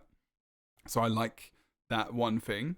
If we get time, I'm going to ask you the other things. Okay. I feel like Fengrushes is almost something like communication in a way related. I don't know, but is there so going back to the original question, which is from a while ago, the one thing. Cyrodiil. Yeah, it was Cyrodiil. The one thing you can change. I don't know. Like, if it is difficult. Every patch, there's a screaming issue. I think lag is like an EP issue. I kind of avoid lag on playing on non-CP. Right. It's a blessing because like if it was as laggy as the CP server is, I wouldn't go there. And if I was stuck to Battlegrounds right now, I honestly probably wouldn't be streaming ESO primarily. I'd probably be doing something else. And that's pretty rough. So you play on no CP Cyrodiil specifically? Yeah, it's very rarely laggy. Like maybe on the weekend for like 1 or 2 fights where all the factions clash. That's a population thing then, obviously. Or is it? It's the CP thing. It is the CP thing. No, it's not. So CP's environment's different, and a big part of what does that, like in non-CP, when factions clash, those fights won't last as long. In CP, they can go forever. A group can sit there with 24 people firing off all these heals and purges infinitely, and not really be killed because they're much tougher. Right. But all that stuff, when you have multiple groups doing that side by side to keep, the server just dies out. And I mean, you know, that's kind of an issue to attack and address that will, you know, inadvertently help fix lag. But usually they're just like, well, we're working on the server. I mean, what you need to work on is the mechanics of the game, because that will alleviate the stress on the server. So what's your one thing though? Is that what you're talking about? Like it's just a plethora of. I guess, yeah. If they fix lag, it could do great things for the game. But it's not it's too easy to just say fix the lag. I guess, right? If you break it down, it's fixing mechanics, and yes, all the things come back to, like, honestly, if I have one thing, it's put a couple dedicated resources on PvP. Get so much done. Quality of life will improve dramatically. I think that's almost the answer for a lot of people. Yeah, you have a different issue every patch. Like right now, it's a snare patch. Everybody can't walk. The snares have been a thing for almost 2 patches now, I'd say. Yeah, it has been a vocal issue instead of just a overlying issue. All they did was change rapids, so everybody feels it now. So it's sneaking. It's just been a sneaking up problem that's kind of been left until it's a really big issue. I would assume that they're fixing something with move speed by elsewhere. If they're not, it's insane. God, I hope. Stupid. But, you know, say they fix it, sure, there will be something else. Could it be as bad? Maybe. Could it be worse? Hopefully not. But you need a team again, that's following patch to patch and understands these issues. So when they're solving them, they're not recreating them in 6 to 9 months, because that often happens. Oh yeah. We used to have the problem of gap close spam, Jebro. Like back in the day, if you got hit with a gap closer, it froze your character for about a quarter to a half a second. Oh, it's just a bug? Yeah, it was the way it was programmed. So if 3-4 people spam gap closers on you, you couldn't do anything. You could not run from anybody. You just died. Huh. So it's like a snare, or is just like you just literally can some gap closers apply a snare, some do a root, but it's more about like you moving to them. That was a game mechanic that was just there. It was a fix. So basically, people are like, "Well, my gap closer's missing." They go, "Okay, no problem. We'll freeze the guy you're targeting, so now it doesn't miss." Okay, you created a new problem. The guy that's getting gap closed dies immediately. Because because the time of that. Right. Okay. Yeah. Whereas now gap closures are almost useless. Almost. Yeah. I mean, their gap closers are just gap closers, I guess. Like they're actually they don't really add much benefit. I mean, no, other than it's just also because closing of the range. The gap. Yeah, the range gap. Okay. Right. And a question actually, StarDancer, do you play CP Cyrodiil or no? Yeah, so when I first switched to PC, I played a lot of non-CP. Right. Because obviously it was an extreme disadvantage being lower CP and trying to play in Vivek. Yeah, of course, yeah. Yeah. Now I play CP, but Vivek is sometimes unplayable, especially like last night, it felt like I was walking through mud almost at points. Abilities were going off like 2 seconds late. Maybe not a full 2 seconds, but that's what it felt like. Or they weren't going off at all. It's happened. Like you hit your pot and that's not going off, and just kind of a mess. Okay. So non-CP. Especially, like just weekends are really, really bad. Right. I ended up switching games last night instead of switching campaigns. So that's an issue. That sucks. That is, because there's 50 people, 100 people. I don't know your viewership, but it doesn't matter. That's another person not streaming the game, I guess, because of that issue. And like Fengrush said as well earlier with other things, it turns you off. So that is a problem. So maybe the IC thing. So someone said something about removing IC from PvP. That is something that's happening. Just to let you know. What they do with it again, some communication. Hopefully they tell us about that in the future. Okay, good valid points. Fengrush has got a few different things in there. I'm gonna go with generally for Fengrush, and what he was trying to say was potentially communication. It sounds like is a big massive thing, and implementation and changes of things quicker would be very, very useful. That's still very roundabout. There's quite a lot of stuff, and that's going to come up in the BG conversation, which hopefully maybe we get to. I'm not sure. But Naya, as well, with your first question, do you do CP or non-CP Cyrodiil? I do everything. You do everything, just everything. Cool. I do everything. And the main change for Cyrodiil you would like to see, or addition or removal, the one thing. Well, because I can't pick one thing, I'm going to pick one really crappy and seemingly mundane thing. I mean, I'm going to say forward camps. I want forward camps to not just get buffed, but just to be reworked. I feel like even for your generic Zergling dude who just runs around Cyrodiil to have fun, if dying was less of a punishment, there would be less problems with the game and just in general. So wait a minute, you mean they last longer, or there's more spawn There's a points? bigger range, there's slightly less of a cooldown, because right now the cooldown is about 5 minutes, and because of how the game is right now, it's you can get ganked, you can try and push with a group of people and you just get instantly killed because of lag or something else, and sometimes that's bad judgment on your part, and sometimes that's just bullshit game mechanics. So yeah. Carry on. Yeah. Sorry, I just wanted to say one thing in chat, by the way. There is no PvPer or PvPer thing in battle. I'm not really interested in that. We're all players of Elder Scrolls Online. I can't be asked if that shit. So well, I started as a role player, actually. Well, there you go. That's how I started exactly. this game. Like, people can get into different times of the game. Like, it's like just saying, chat. Like, I mean, it's not. I just saw that comment and I don't like it. I don't encourage that kind of discussion, that kind of thing. You're being nice and respectful at the moment. Just don't turn it into that thing, because it's terrible, I can't man. be asked. Yeah, I've never seen anything good from that. You know, that kind of mindset. It's just like, and it happened, and it destroys communities. Like the Guild Wars 2 is something that is massive. You know, as soon as there's a PvP post on Reddit, it just gets downvoted by PvEers, as you say. Right. And everyone has like I think I see as an example of how, you know, successful a PvE PvP combined mechanic can make something like a community even stronger and something very, very advantageous.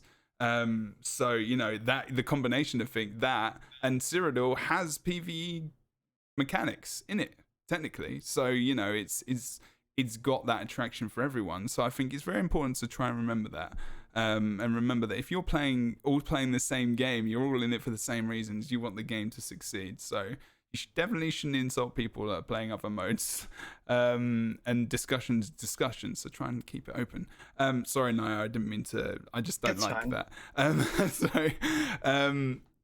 Your point. Continue. Sorry. I'm seeing people who are saying that death should be more punishing. In PvE, yeah, there's a lot of stuff in PvE where you die and it's just like, meh, whatever, respawn. But in PvP, as much as I do see there being reason for death to be more punishing, that's what causes a lot of people to have very erratic behavior. That's why we have a tank meta right now. That's why we have every random Zergling with 30k health and heavy armor. That's why that is all you see, which forces two types of playstyles: glass cannon and tank. That is all you see in Cyrodiil, and that is all that is ever viable. Are you saying that they also, that people are encouraged to play a bit tankier because, you know, because of the survival, you know, because they want to just be in fights for longer? That's contributing. Yeah, and people want to have fun. They don't want to run around for 5 minutes to get to a fight, because Cyrodiil is very huge. I love that. I do love the fact that it's a big map. That is something I love, that it's one big map, but I think that problem you have hit is such a big issue for me as well. Like jumping into PvP, it was like, cool, where do I go? Let's look at the swords in the map. That can't be that far. That's only one solution to that problem. Hit the mic. There are a lot of other solutions to it, and that's just one that kind of, I feel like forward camps are just a waste sometimes. You know, sometimes they're very helpful, and sometimes they're just like, oh, I'm 2 inches outside the forward camp or whatever. That was a waste of time. It's a really double-edged sword, though, isn't it? Because, you know, if a team, because it's difficult, because you want to encourage people to team up together to make their attack beneficial, and if it's not successful, they shouldn't be able to just come back instantly, right? No, but that's often what happens. You'll have one guy sneak away, put a forward camp up, and it's an instant use one-shot thing for that group. And that is okay. I think that's not too bad. Getting a second chance is okay, but then when you have to completely restart from the beginning and then start from this keep and respawn, regather, maybe people have got disheartened, they're like, we're not going to be able to do it, they go away. That's irritating. And that destroys pacing, which again is something that StarDancer brought up with bridges, and I feel like it is kind of a similar issue almost. Because, you know, it destroys the flow of play, which is, I guess, you know, a term in structured PvP. Well, it was for me anyway. Because you want it to be fluid, you want it to be, you know, constant, enjoyable, you know, high-paced action. You don't want it to. You need those slow points where you can gather yourself and think about tactics and everything else, but not to the point where it destroys your gameplay and your enjoyment. And that's obviously not going to be great. Yeah. But there are other ways to solve this issue, as I've said. Like, that's just one random thing, because you asked for one thing. That's the one thing that I could just come up with. That could probably be a podcast. So yeah, I mean, these are good things that maybe I need to take note of, and now I'm going to do that in that document. I'm going to be like, red line, okay, bring these guys back, talk about this one thing for 2 hours, because they could definitely do that. So this is good to know. If there's anything in chat wise as well that you feel that you would like to be, you know, thought through a little bit more, talked about more, then bring it up in chat. I'm sure one of the mods or someone will pick that up and they'll be able to pass that on to me, and I'll write it down as well. If you would just like to have a podcast about, you know, lag, like ideas, like, you know, probably not greatest example. But yeah, please make sure you do that, because I want to do this every 2 weeks. And obviously, you know, there will only be so many subjects. And if you guys want to know about that stuff, then that's cool.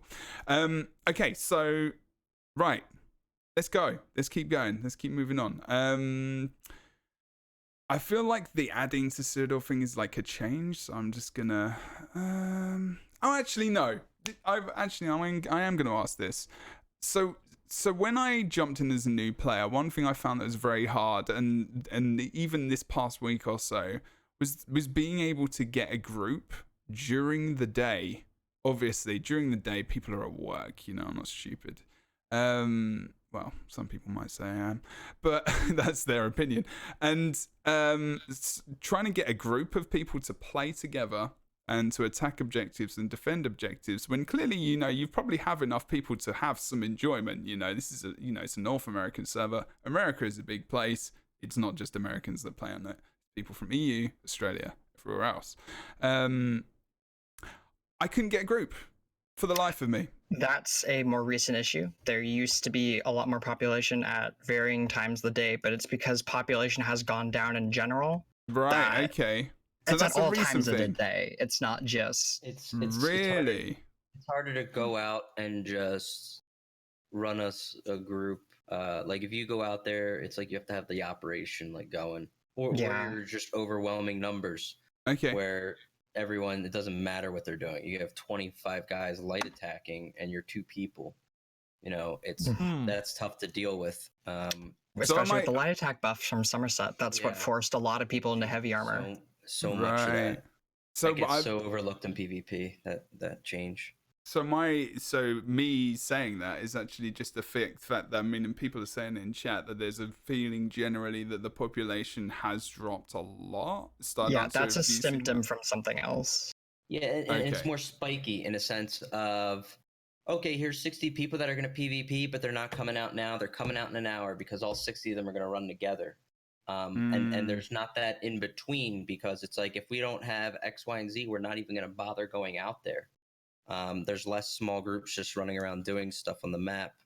You know, I only see a handful of people that like on non-CP now that even bring anything around that size, and they're all wardens. Otherwise, they won't. Oh yeah, I don't blame them. You know, I can't blame them, fighting outnumbered and everything. So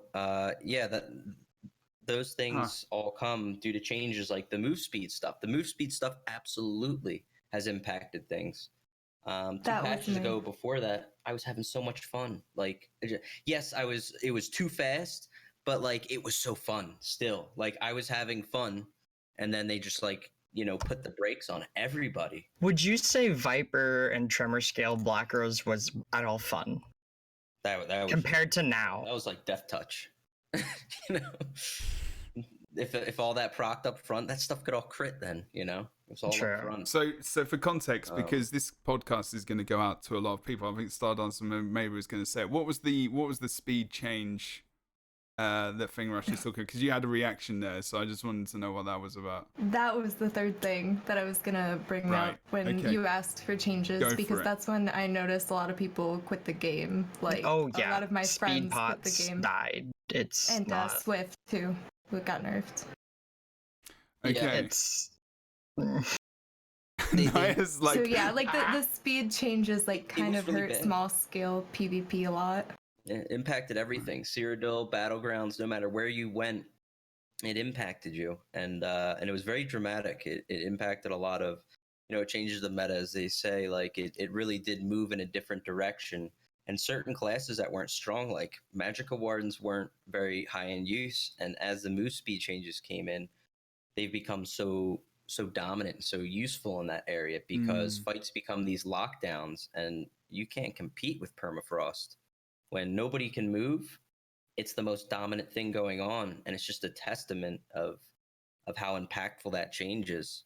And people knew that, and they made the most heavy-handed change like I had seen in a while. You know, it was like, hey, people are moving too fast. Like, all right, every immunity's been cut in half. You know, every speed pots are dramatically, you know, by what are they, like a fourth now of the timer? It's everything just slashed. It's the complete opposite of like really how you bounce. You find a target and you aim somewhere like just underneath it generally, right? You don't want to 3 times and then it's like, well, we took care of that problem. We'll never hear complaints about that again. You know, you degradation of combat, right? And it's unfortunate, and there's no quick turnaround to it. to getting it changed. So that again comes back to having a combat team that realizes, first of all, they would have never made that change. Second of all, if they did, they would have been able to reactively change it back, because it's not the hardest thing in the world to do, to change that back. So it's balance again. It's communication again. That's where it comes to. Like anybody that has experience in the industry of, releasing code and stuff like that, you can make that change. You don't have to wait 3 months. It's do you have to change your patching process? Sure. But can that improve the gameplay experience for your customers? The thing. Yes. It's difficult. Like, I mean, we don't, I mean, I know a lot about development now, especially going to offices, I've been to so many different companies. I'm not boasting here, but like just so, because chat may not know, and some people here may not know how much I've been involved in other games like Guild Wars 2, Paragon, which was Epic Games, MOBA PvP third person game. I had multiple meetings with those guys and various different gaming companies, things that are upcoming that I can't talk about. And communication, especially nowadays, is the key thing, which is so important, that a community needs to be helped, needs to know that it's been listened to for a start. And that is in the effect of being able to put out patches and things like that. That's a way of, enacting that. It's quite obvious. But there are processes in companies where, like you say, patching processes, it's not maybe that easy to do it, but like it would be nice if we had a ninja patch to fix this thing, which is ridiculous, for example, or change something up. And again, they shouldn't. It can. It's just a matter of like, for what issues are you willing to do it for, right? Exactly. Yeah, that's the thing. And it's weighing the, is the server going to have to come down? How long is it going to take? Is it during this time of the day when there's most people playing? There's, and I don't know that specifically for ESO, because I know that they do have to bring things down sometimes. And that could be maybe one of the reasons. I don't know. I'm just trying to play a little bit of devil's advocate, but I understand your frustration all too well, because I have that frustration in every game I play in balancing in MMOs and PvP in general. Okay, so one change. So you were saying, because that was spun off into the wilds there. Your one change was buff forward camps. I love podcasts. They just spin off. That went wild. Is there anything else, Fengrush, you wanted to say about that? Because I'm wondering if there was anything you wanted to get off your chest about the forward camps. Forward camps, or the topic we were just having about patches and everything else. Oh no, and I'm not trying to beat up on I know you're not. I know you're not. It could do so much for it, and quite honestly, there could be, like, there have been changes past 6 months to a year at ZeniMax, to their credit, that gives them the opportunity to capitalize on. Oh hell yeah, it does. I hope they do, because as a studio, it will grow and develop games better if they do that from a high level. It makes all the sense in the world to do it. I don't think they're short the money to be able to dedicate resources to it, because I've worked with that. I mean, I did stuff like that in my job, but like I've worked with some of those teams too, Jebro. Like the guys at Epic Games on Paragon were amazing. Like the product had no direction. Oh, were you involved in that? Yeah, those guys really knew what they were doing. Cool. Now yeah, they shifted a lot of them over to Fortnite. And like, why in part are they successful? Those guys listen. Oh god, like, yeah. That is a company that listens and implements. But there was also another side to that where they didn't at all. There was two very, they listened very well at times, and there was a completely. It was interesting. With Paragon, yes. Yeah. As a company, they could listen and take direction more, make changes. Paragon, that. It was sometimes the wrong thing. They did listen. They had mixed visions. They didn't know what they were making. That was the problem. Yeah, they didn't. They didn't. I'll have to have another conversation with that. I didn't know about that. That's awesome. Okay, I'll have a conversation with you about that another time. Maybe I'll do a Paragon podcast, the death of the game.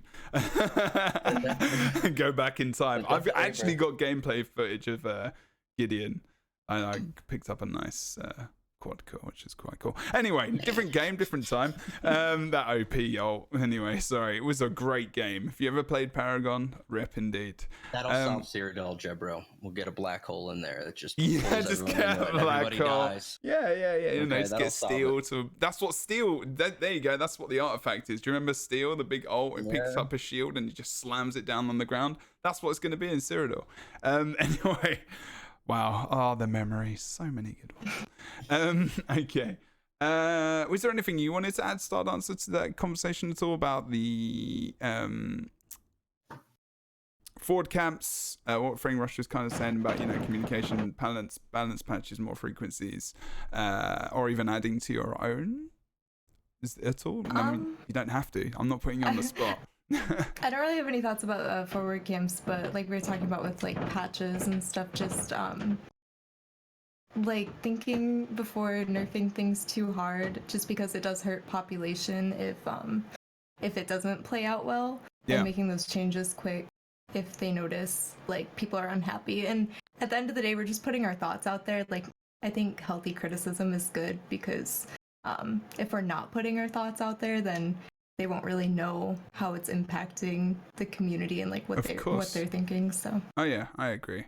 I mean, I know that, again, I don't know if chat knows this or if you guys know this, but I'm actually a qualified mental health therapist in the UK. So I'm actually managed, like, people venting about the stuff that they don't like in their life is actually very, very useful. So when people have a forum to talk about this shit, it's actually very important. So it's like, communication is like the biggest thing, but it has to be back as well. And like I said, you know, that communication back isn't just someone talking on a forum, it's action. And that's very important. So yeah, good point. Okay, so let me go down the list. I've got like a doc that I basically forwarded to these guys with some topics of conversation so they could have a little bit of prep. So I'm just trying to pick out some important things. We've already gone for about an hour and a quarter. Okay, if you could add, done that. Oh, no, I haven't really asked you, actually. I mean, what I wanted to say was just that I think there's a few things, because that was kind of like the changes.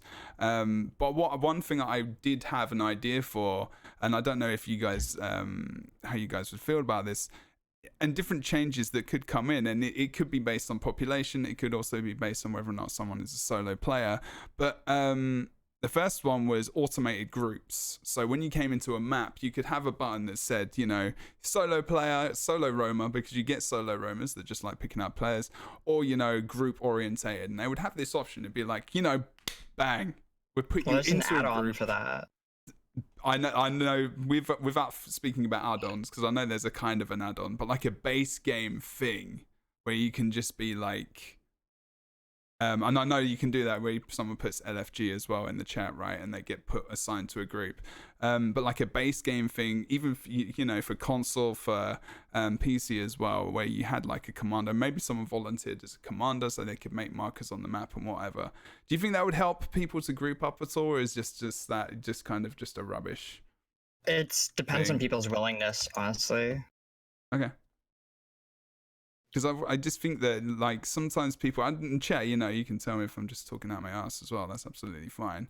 But it was just something I had the other day, you know, when I jumped in. But, like, again, you know, after this conversation we've had, it sounds more like a population thing than anything else. Because maybe I've noticed it more in the recent days. You know, that's a good thing for me to know. So I haven't PvP'd in FF14, but somebody brought it up in chat. And I know we talked about, like, MMOs and other PvP in MMOs. Yeah. Like, do other let's see, I only really PvP in ESO, so that's what I was wondering if, like, you've had something like that in another MMO. Is that where the idea kind of comes from? It does. Yeah. So my main comparison for this conversation is Guild Wars 2. Guild Wars 2 has some epic systems that I wish were in ESO. ESO has some epic systems which I wish were in Guild Wars 2. If I could combine the PvP in both those games, I'd have my perfect MMO. 100%, it would be the best MMO RPG on the market. So is that something from Guild Wars 2 that you're looking for? Something that kind of matches you in for PvP?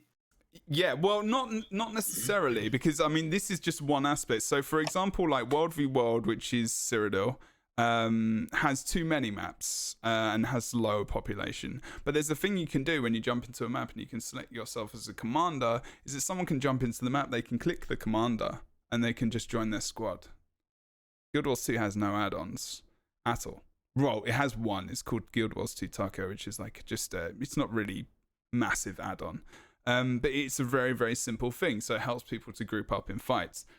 All that being said, the World v World is not as fun in Guild Wars 2 as it is in Elder Scrolls Online. For me personally, but it does have some very, very good mechanics and things that can be taken from it. And I think the best games, I think we could all argue that some of the best games mix the things from other games and bring them into theirs to make it good. You know, if there's a good idea there, you take it. You know, it's not copyright, it's a mechanic. You know, it's just you can make it and design it in your own way.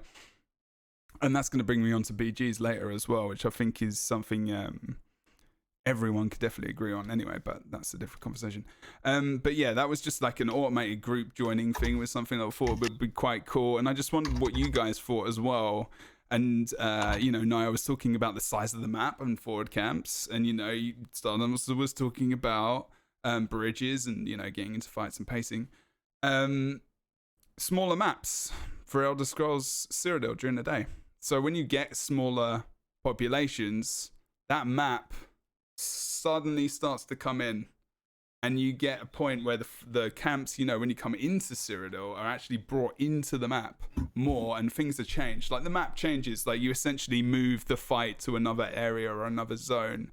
Does that make sense? Or is that just a ridiculous thing? Because I thought, you know, if the population changes, what if the map changed as well, like it evolved? And I can imagine because, you know, there wouldn't be that much area. You know, you might be able to pack some more people. Would it be more laggy? I don't know, because you'd be packing more people into a smaller place. But if that population increased, obviously the map would get bigger. But there's so many issues. But it was just a weird idea that I had floating in my head. I don't know if anyone thinks that's completely rubbish. But I don't know. What do you guys think? Because it is just one map as well. It's one massive area. What do you reckon? Right, Fengrush, yeah. Go on.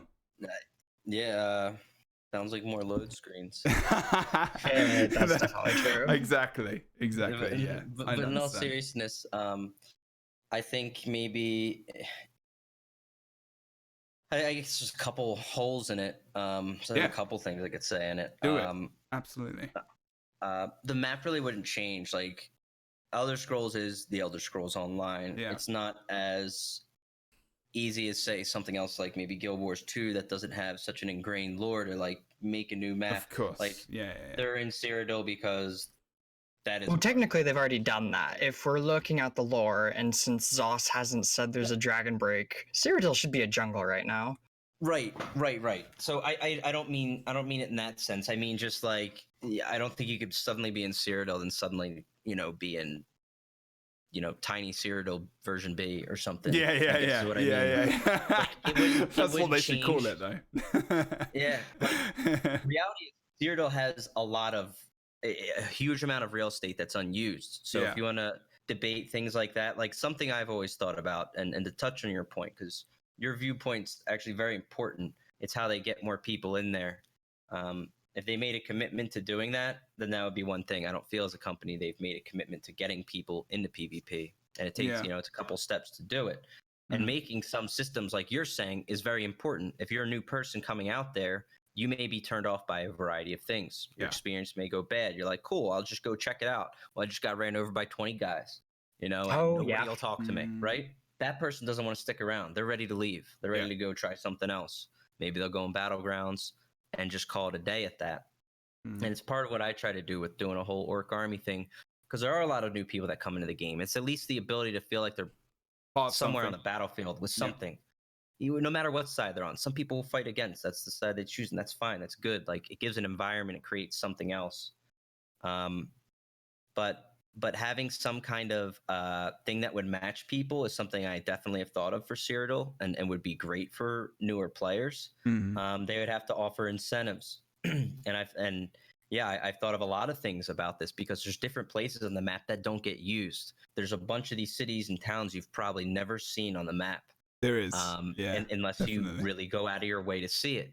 Okay, these could be valid and they could be tied into the map and have an impact somehow.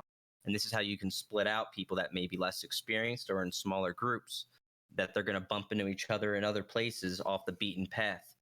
I've played a variety of MMOs too, and it's never good when you put on the same battlefield the hotshot 25 people that have been playing together for 4 years, and somehow they're pushing on Jebro Unity on day one in Cyrodiil, right? And suddenly you're getting flattened by these 24-man group that's been playing for years. It doesn't make sense. But the way the game's structured, it will throw you. If you go to Cyrodiil and you're like, I want to go to the front line, that's what you're going to run into. And that's part of the problem in that design philosophy. That's just the way it is right now. Not every game has always been like that. But a lot of people don't know that, because for a lot of people, like, Elder Scrolls may be their first PvP MMO experience. And it's still good. Is it your first? Yeah, I think... this is my first. Well, not my first MMO, but my first PvP in an MMO. Experience. Mm-hmm. But you still play as well. So there is PvE. You mean? Sorry, PvP as well. Oh But that's your own. So you don't really know what else.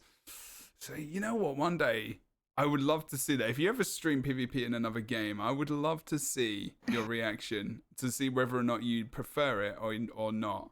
Because there is so much good about ESO PvP that I really do enjoy, and I wish it was in a lot of other games. And what Fengrush you're talking about as well just now is something we're going to be coming up in BGs very, very shortly, because I want to talk about BGs quite in-depthly.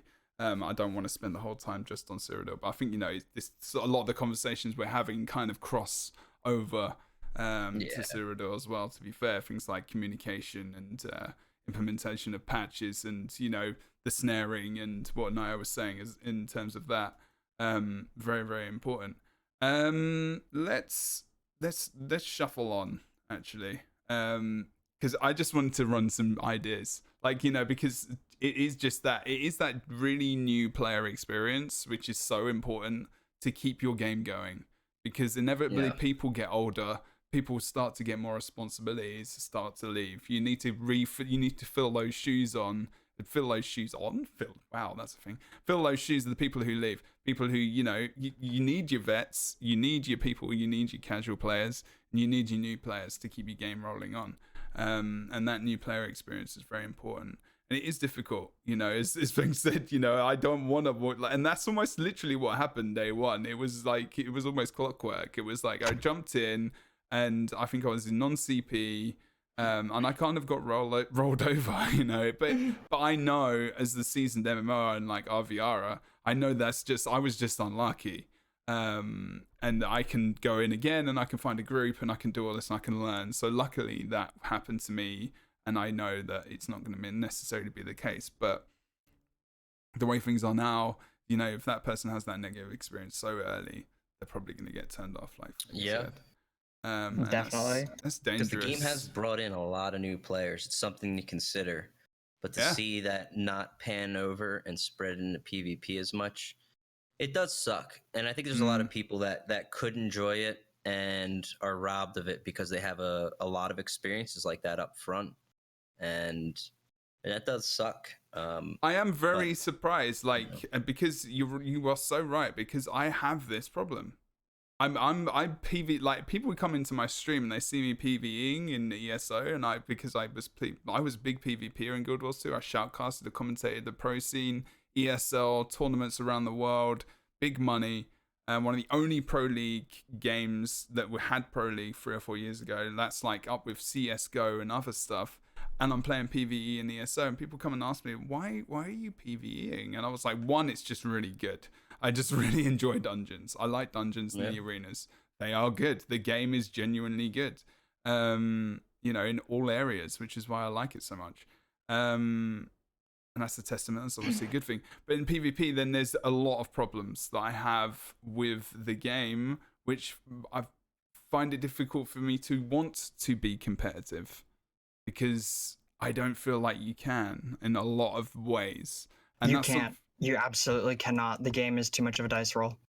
And that's what we're going to start coming up to. And that's actually a really good comment. The dice roll is a good comment. I wish I'd written that, actually. Good stuff. I might write that, dice roll, caps. But before we go there, having a look at the rest of this stuff, I just thought about, you know, just some other stuff to think of and in chat and talk about. And if any of you guys do need to go when we after the next half an hour or so, then obviously you can do that, because that'll be like the end of the 2 hours, because we started a bit late. But there's a lot to talk about, so I don't know if you guys want to stay for a lot longer after that. But that's I'm fine with staying for a bit longer. Okay. Yeah. For a bit. I might Cool. have to go for a minute, but It's all good. You can dip in and out. This conversation is awesome, so I'm enjoying this a lot. Okay, so let's keep going down the map. I just had an idea for like some guild versus guild stuff. Again, that's a very Guild Wars 2 thing, but it's actually something they've never brought into the game, where you have smaller skirmish maps between guilds and factions, where you can just have massive fights. It's like 15 on 15 fights, and you can just do that. And that's an arena stuff thing. But that's something else that I'm going to bring up in Battlegrounds, because I think there's an important feature that Zos need to bring into the game for PvP that would make the scene blow up. Like, just get bigger, you know, get competitive, get so much attention onto it, and the combat in the game, which just isn't really highlighted that much as I think it could be. So we are going to go into BGs. If there's anything you guys want to bring up about Cyrodiil as well, that's absolutely fine. When I say BGs, it doesn't mean we can't talk about Cyrodiil still, or relate it to Cyrodiil. There's absolutely no problem there at all. But just, I mean, StarDancer, I know you do BGs less so than Cyrodiil. But just asking each of you individually, like, how do you feel about BGs? Do you enjoy them? Are they fun? They're fun when they're not shit. Basically, I feel like if you have a build that's designed for it, it's better. Jebro, there's a reason I bumped into you on like my level 20 werewolf character, because I couldn't have fun playing on my mains much. I generally don't.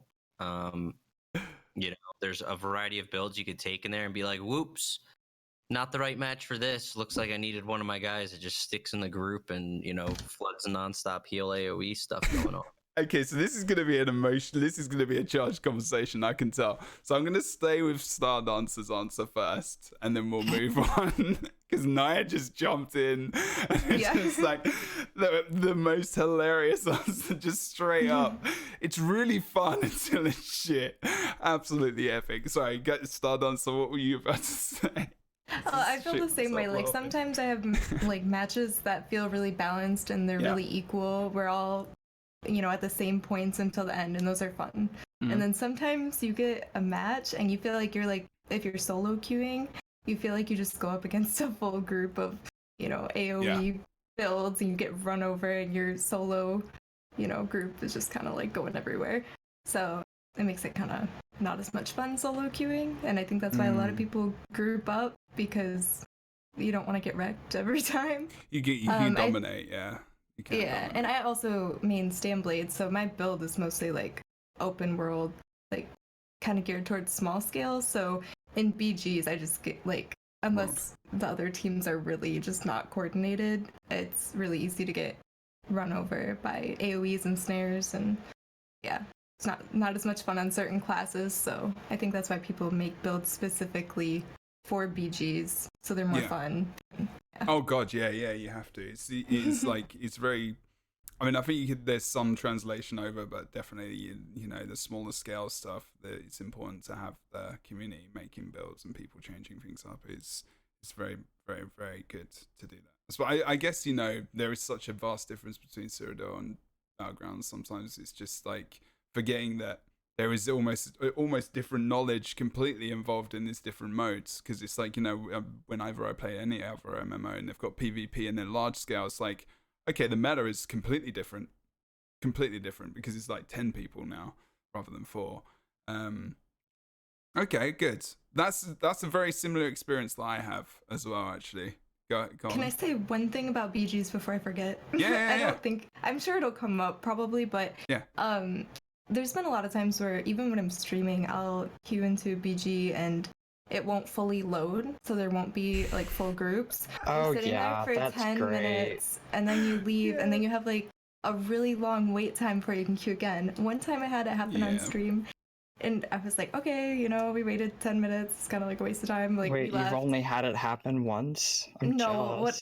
Well, no, not like once, but in this particular time, I switched to a different character, had the same thing happen. I was like, I guess we're not doing BGs today, because you get frustrated after a few times, you know. It's what Fengrush was saying earlier as well, right? That initial experience. And it's something which is so important, you know. And you, again, you have been here for a while, and you know that that's something which has been around, so you will go back, luckily. But if that new player comes in and he's sitting in the queue and then he gets the pop, because there's the next level of that, right? Where you're just sitting in the room and people just rotate in and out. And until that stops happening or the instance gets closed, I'm assuming people won't stop queuing into that. So it's a never-ending waiting room for nothing. And then, like, how do you defend that to a new player? Like, you can't really... I mean, it sucks. Difficult. Like, I don't know what else to say. But, I think if they lowered the punishment, like the penalty time, until the penalty was it was put in the game after release, I think, and it was a way to stop people from just ditching. But like when a game people, gets bad, I don't want to play with, especially like when you're in the higher MMR area. You recognize names a lot more, and you just get queued to people you don't want to play with because you know that you're gonna have to fight against their, you know, terrible, god-awful build that's just gonna snare you, whatever, and you don't want that. So, you know, you either have to suffer through it for 10 minutes or you just leave. And if you leave, then you get a penalty. There's a lot of conversation in chat. Wow. Yeah. This is big. Lots of feelings about BGs. I mean, there's two different issues there, right? One of them is the queuing system. And that has a couple issues. It needs a solution. So every time you see the patch notes and it's like, we've made some adjustments to the matching system. Right. You know, people just want to flip a table because it's like, we want you to go fix it, not make adjustments. Because the real difference between that post-patch and before, you can't even see it. I still see I know all 12 guys I play BGs with. We all wait 15 minutes at a time and we all get in, play with the same goddamn people every time. God, yeah. No, There's I'm tired. I'm honestly really tired of the MMR system. That's high MMR though you're talking about? You're talking about high MMR? So yeah, that's one thing. That's the matchmaking system side. And there's a couple of points to talk about there.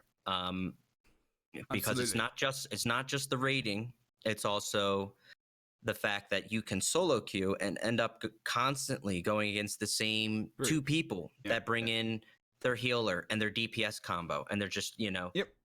And meanwhile, your team's made up of complete solo people. There's matches that start without teams filled.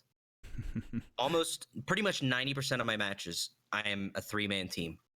It's insane. It's incredible. You are in a 3-man team. Yeah, they give me 2 teammates. The game starts. I'm against 4-man teams. Right. At least 2 of the people on the 4-man team are in a duo queue, right? Because they put 3 solo players on one team. The other team, they're like, okay, here's a duo queue, plus here's 2 solos. How the hell is that remotely even? If anything, the duo and the +1 should be against 4 solo players. Okay. Overall, that needs to be scrapped. There needs to be a solo only. Like, this is part of the queuing system. You want to put teams against teams, solos against solos. People stop playing BGs when they suck. I've stopped playing them for a while. There's a lot of people that have stopped playing them. As a result, the population dips. People say there's not enough population to do X, Y, Z. The population's there if the combat's good. If the experience is good, people will come. And BGs have been great some patches. They've been pretty bad the last few. Because on top of the matchmaking system, there's been balance issues. So at higher level MMR, and this is the extreme minority, the higher level MMR. So as much as we struggle and suffer, I know it mostly falls on deaf ears. And the thing that is more important is that the majority, which is going to be that middle ground, which can be pretty enjoyable. You can get into matches pretty quick. Oh, yeah. You will fight a variety of people. That's nice. We can't showcase any of it on Twitch. If this is the main thing we stream, we're screwed there. But overall, again, it unfortunately comes back to the other issue of bouncing. There's certain things like we did tell them, I sit here and I do a patch review for 3 hours telling them what's going to happen. And that happens like exactly. I'm like, if you change this, this, and this, it's going to be a slow meta. Like, okay, seems good. They put the patch in, it's a slow meta. And then it's just further worse that you have to wait 15 minutes to fight two guys that queued together on their wardens to slow you. So you're answering your question right now. You know that, right? The question passed to you is like, no, I didn't ask you. I was just like, he's answering in his own way because I can tell what you're saying. But I mean, that's the BG situation in a nutshell for me. I think it'll be good again. Like if they hit the move speed issue, that'll be one thing. Okay. But the matchmaking is a separate issue, and both of them impact the experience. The matchmaking needs to be rewritten. Yeah. Big time. No more little adjustments. It's not funny anymore. It's not acceptable. Like you can't just say you're working on it and then we sit 3 months and realize nothing actually changed, even though something might have changed in the background. No, like it needs to be changed with like hard set rules that the players want. I mean, and StarDancer just said the same thing. Like I take in solo builds because I want to play in an environment where it's like everyone came in here with a build that's kind of well-rounded, because that's so different than if I queue up with my buddy that's just a pure healer. I queue up as a pure DPS, and I just go on an absolute killing spree against all these people that queued up on solo builds because they're different environments. And that's nice that exists. It's good that variety exists and the impact of teamwork is there. That's nice to have, but they need to be separated. To just throw them together and be like, it's okay. It's not. Do we want to talk about pet circs and BGs, or is that going to take too long? We will probably, I mean, we can mention it as a thing. Okay, so just a few things in chat I just want to pick up on. Fengrush, what you're talking about in terms of queue separations is something that I wanted to talk about. Yeah, as well, Naya, yes.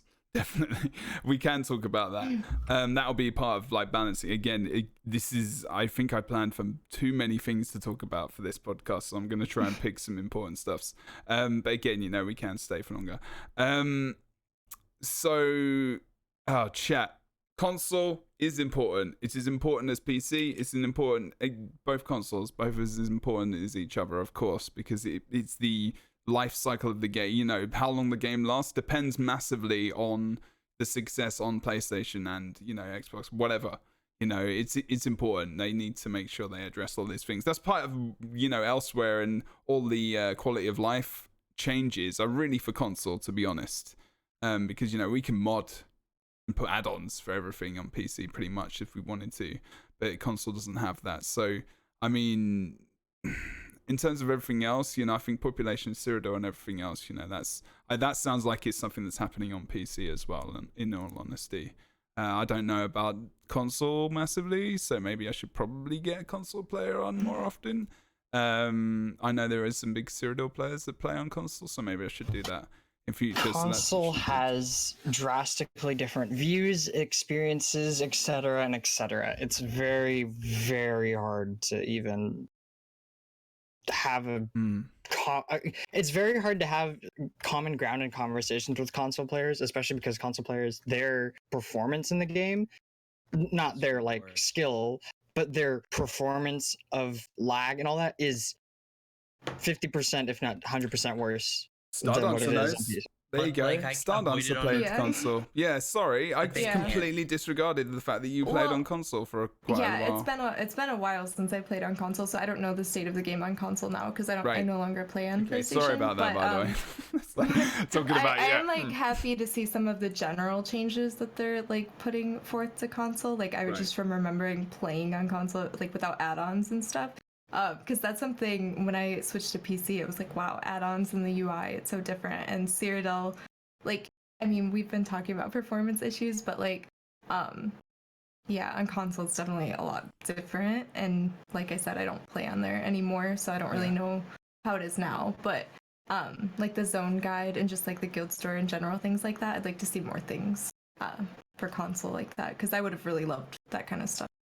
It's important, yeah.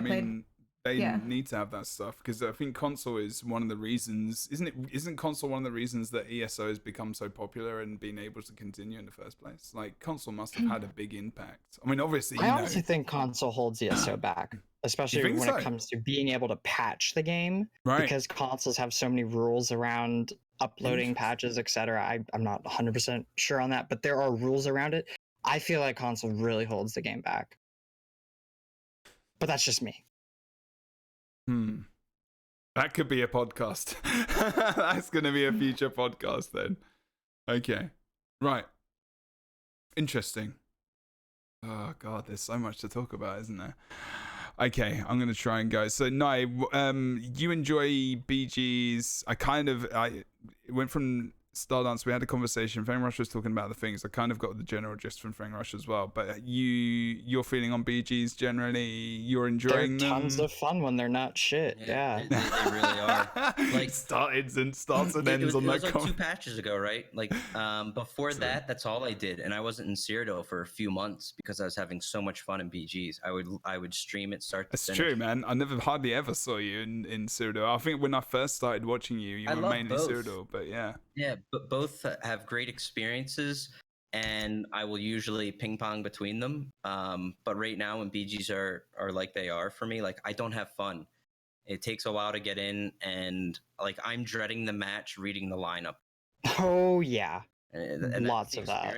So like, So I just want to I don't know how long it's been since you yourself or Naya maybe and StarDancer doesn't know because she doesn't play any PvP in the other MMOs, which I think is very valuable for this conversation completely. But like that problem that you guys have is very common as well. It's a very common problem. Queuing into the same people over and over and over again. And high level PvP because the population is also low. When you've got people at such a ridiculous MMR where the skill level, and it feels the same in ESO, you've got these high top tier players and then the mid tier is like down here and then the low tier is here.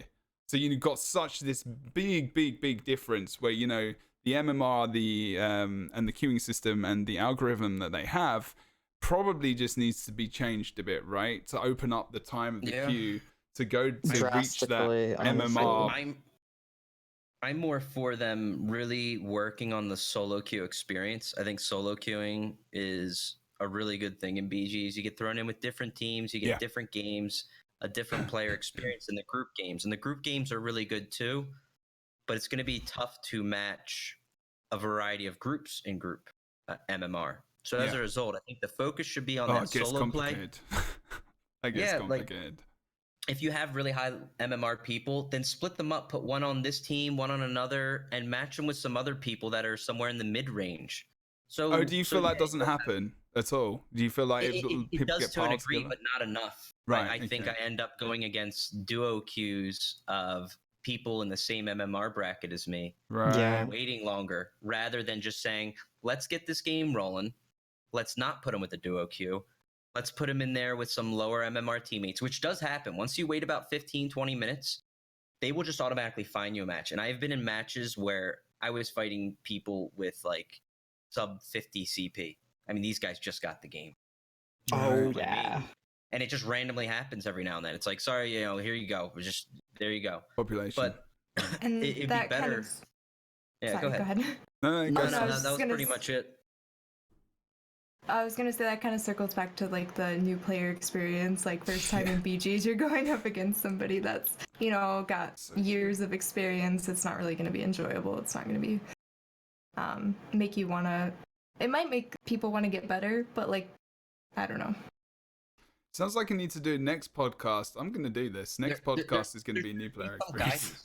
but a looser MMR system, right? Like not as much as like MOBAs are real hardcore with it and stuff, and I get it, and it's very accurate there, and it works because they've got the population that it works. Exactly, right. That's the population, But with the scale here, you want to implement a system that pretty much avoids putting veterans against new players because you don't want their experience. Like new players are probably going to die.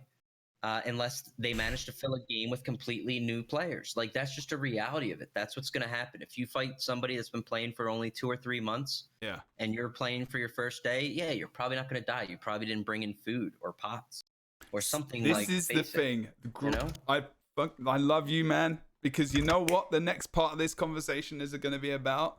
It's going to be about gear, pots, and all that shit. Because this is which grinds my gears in Elder Scrolls Online. Okay, this is, I think Fengrush maybe knows what I'm going to be talking about because I brought it up in this chat a couple of times, but not too emotionally. But one thing that does happen in Guild Wars 2, and I'm not sure about WoW, is that PvP or Battleground, structured PvP, is a different mode, right? Which is it is in ESO. But the gear that you use, the skill points that you use, and everything you use is from PvE. So my main issue, especially in the fact, and which would cure a lot of these, this guy's a new CP 50 player versus the 800 or 500 CP player or whatever, is that you have a PvP lobby. This player jumps into the PvP lobby. They are automatically balanced up to the top where Fengrush maybe is in terms of stats or whatever else. It doesn't necessarily, MMR is still a thing, so that's experience. MMR is your rating as a player. Doesn't mean he's going to go up against Fengrush, doesn't mean he's going to go up against, he's probably going to go up against me if we're honest. But the thing that separates them is skill level. It is MMR rating. Okay, but when you jump in there, you go to a place where you can select your build, and you can put all the skill points into that. You are assigned a certain amount of skill points potentially that you can assign to your build. Okay, or you can just pick a build which is just a default build, where you've got a little tiny guide or whatever. But the gear is all accessible. You don't have to go to. I don't have to go to get Earthgore. I don't have to spend the time to get a team to be able to get the helm that I need. I don't need to level up and get the skill points I need. I can jump into PvP, and this whole community is created just for PvP, where I can now just be like, you know what, I jumped into the game. I really like combat in ESO, and I want a PvP, but I am really gimped because I can't play because I don't have the gear. I don't have the pots. I don't have the skill points. So automatically I have to go and get all that stuff. Now I can see I can see the face, and I'm thinking that there is something again about lore and about the game and everything else which is important to you and maybe important to many people. Maybe the thing that I'm saying just won't work and isn't a thing for the style of game that ESO is. But when you do that kind of thing, you can bring in a lot more people. And my issue with PvP is that, especially with alts, is being able to actually get to a level where I can compete because I haven't got the gear or the pots. And it's like, get good, just get the gear, you can do it. That's not that bad. But it's still a lot of time. And there's a lot of time between me starting the game, getting to that CP level and skill point level, rather than have to, do you know what I mean? Be competitive with you because I haven't even got the same gear level. Does that make, and that's a new player experience that I thought I would share that I find very, very difficult. No, and I know people are probably going to hate me for saying that, but it's a legitimate thing. No, I mean, what a developer should do is they try to take the two sides. Like, if you ask me outright, like, I don't agree with everything, but like the things I do take away from it are the struggles there. If I had to find a happy medium, I'd say there'd be some, kind of like when I make a new character and I just queue into BGs and I can shred through people because it's like, you're low level, you're a new character, right? Yeah. Maybe what should happen, and it's probably a good idea with you bring it up, is just having like baseline setups. Be like, okay, you're playing your stamina DK, you want to try out Battlegrounds, boom, you get in there, it puts a default something on you, mainly stat based, not proc or whatever. Maybe that's something to kind of bring people in, because yes, there will be people that queue into Battlegrounds, they don't even have jewelry on. They're like, who gives a shit? I don't want to put my ring on. I didn't get one. I got one blue ring while I was leveled up. And I just want to try this. But rather than disadvantage them so badly, and the flip side of that is you can also make a twinked character that much more advantageous, right? And you have this great disparity in a new environment. It's definitely a hole in the system, because a lot of people don't know. Like I remember I've seen the dev team a lot, and I was sitting there at PAX watching people do PvP while I was hanging out with the devs. They had like all the ESO setups. Yeah. And I was sitting there with Brian Whaler, he's the head of PvP, and I was like, Brian, are you going to tell these guys they should like eat their food or something? He's like, nah, man. He's like, majority of the players that get food in PvP, and he's like, that's what data shows. And I was just like, Jesus, man, like. See, this is what I mean. Like, I mean, food is, and again, it's like a standardized thing where, rather than people, this is where people can learn about this, like simple, maybe implemented guides or even a buff that is applied, in your build. It's a simple build UI. I mean, again, it is a massive thing that would have to be implemented. It's just a nice thing that I think would be so good.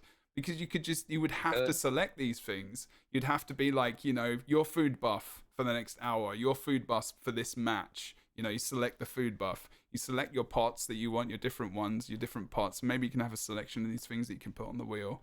And then you've got, monster set. Do you want a monster set? Your 5-piece set. Do you want, your weapons and jewelry sets? Like, you select all these things. These things are just pulled out. You can't take them into PvE.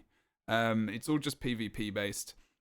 So you're then at this point where, you have the gear, and I guess then that excuse for saying, it's just because you're geared better than me just doesn't happen, because you've got access to exactly the same thing that they do, and it's just completely based off of skill.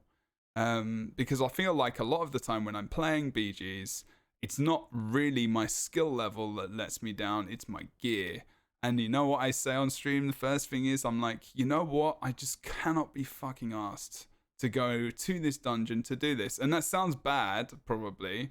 I just like, I hear you. I've done it with my Templar.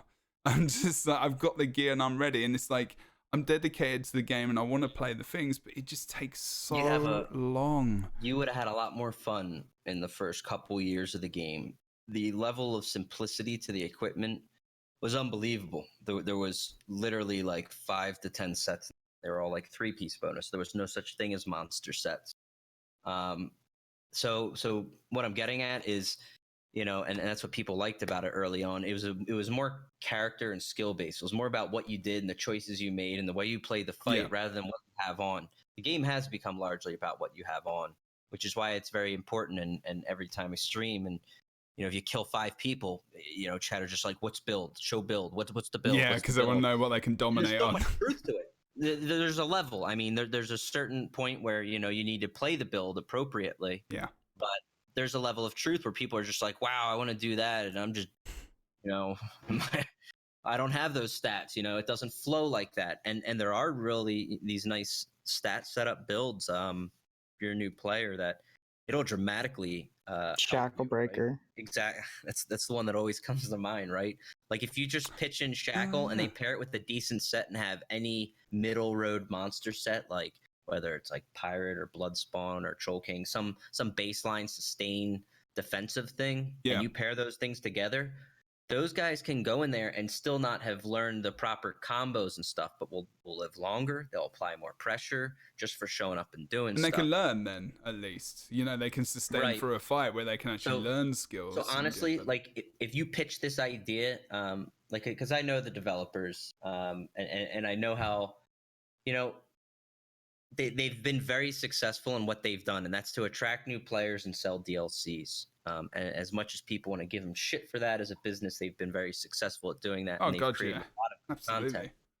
Content. The part they could, if I, to say it nicely, could use improvement is they could help apply that same mentality to PvP. And that's a step in that direction. What you're saying with Battleground. PvP doesn't technically make them as much money, though it does hold player base. That's the thing. It doesn't right now. That's a larger issue. That goes to the whole leadership change from when Paul went out and Rich came in, and the game takes a hit. It didn't do as well, and it takes a certain path.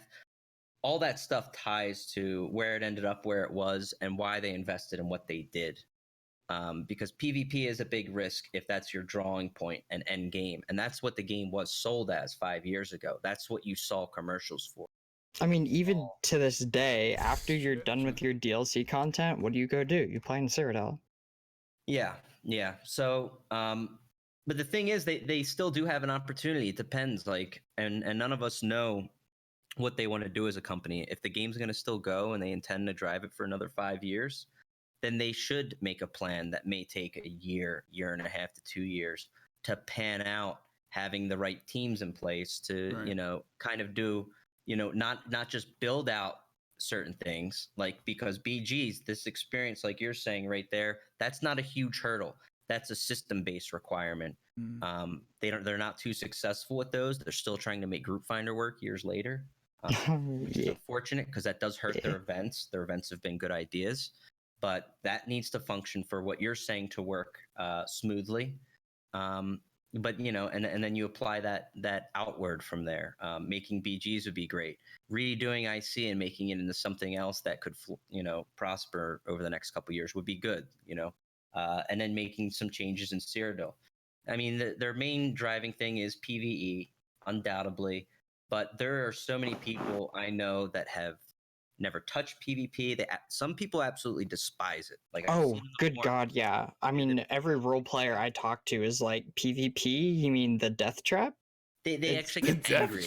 Like, on the forums. They're like, I hate PvP. I'll never do it. And F you for even bringing it up.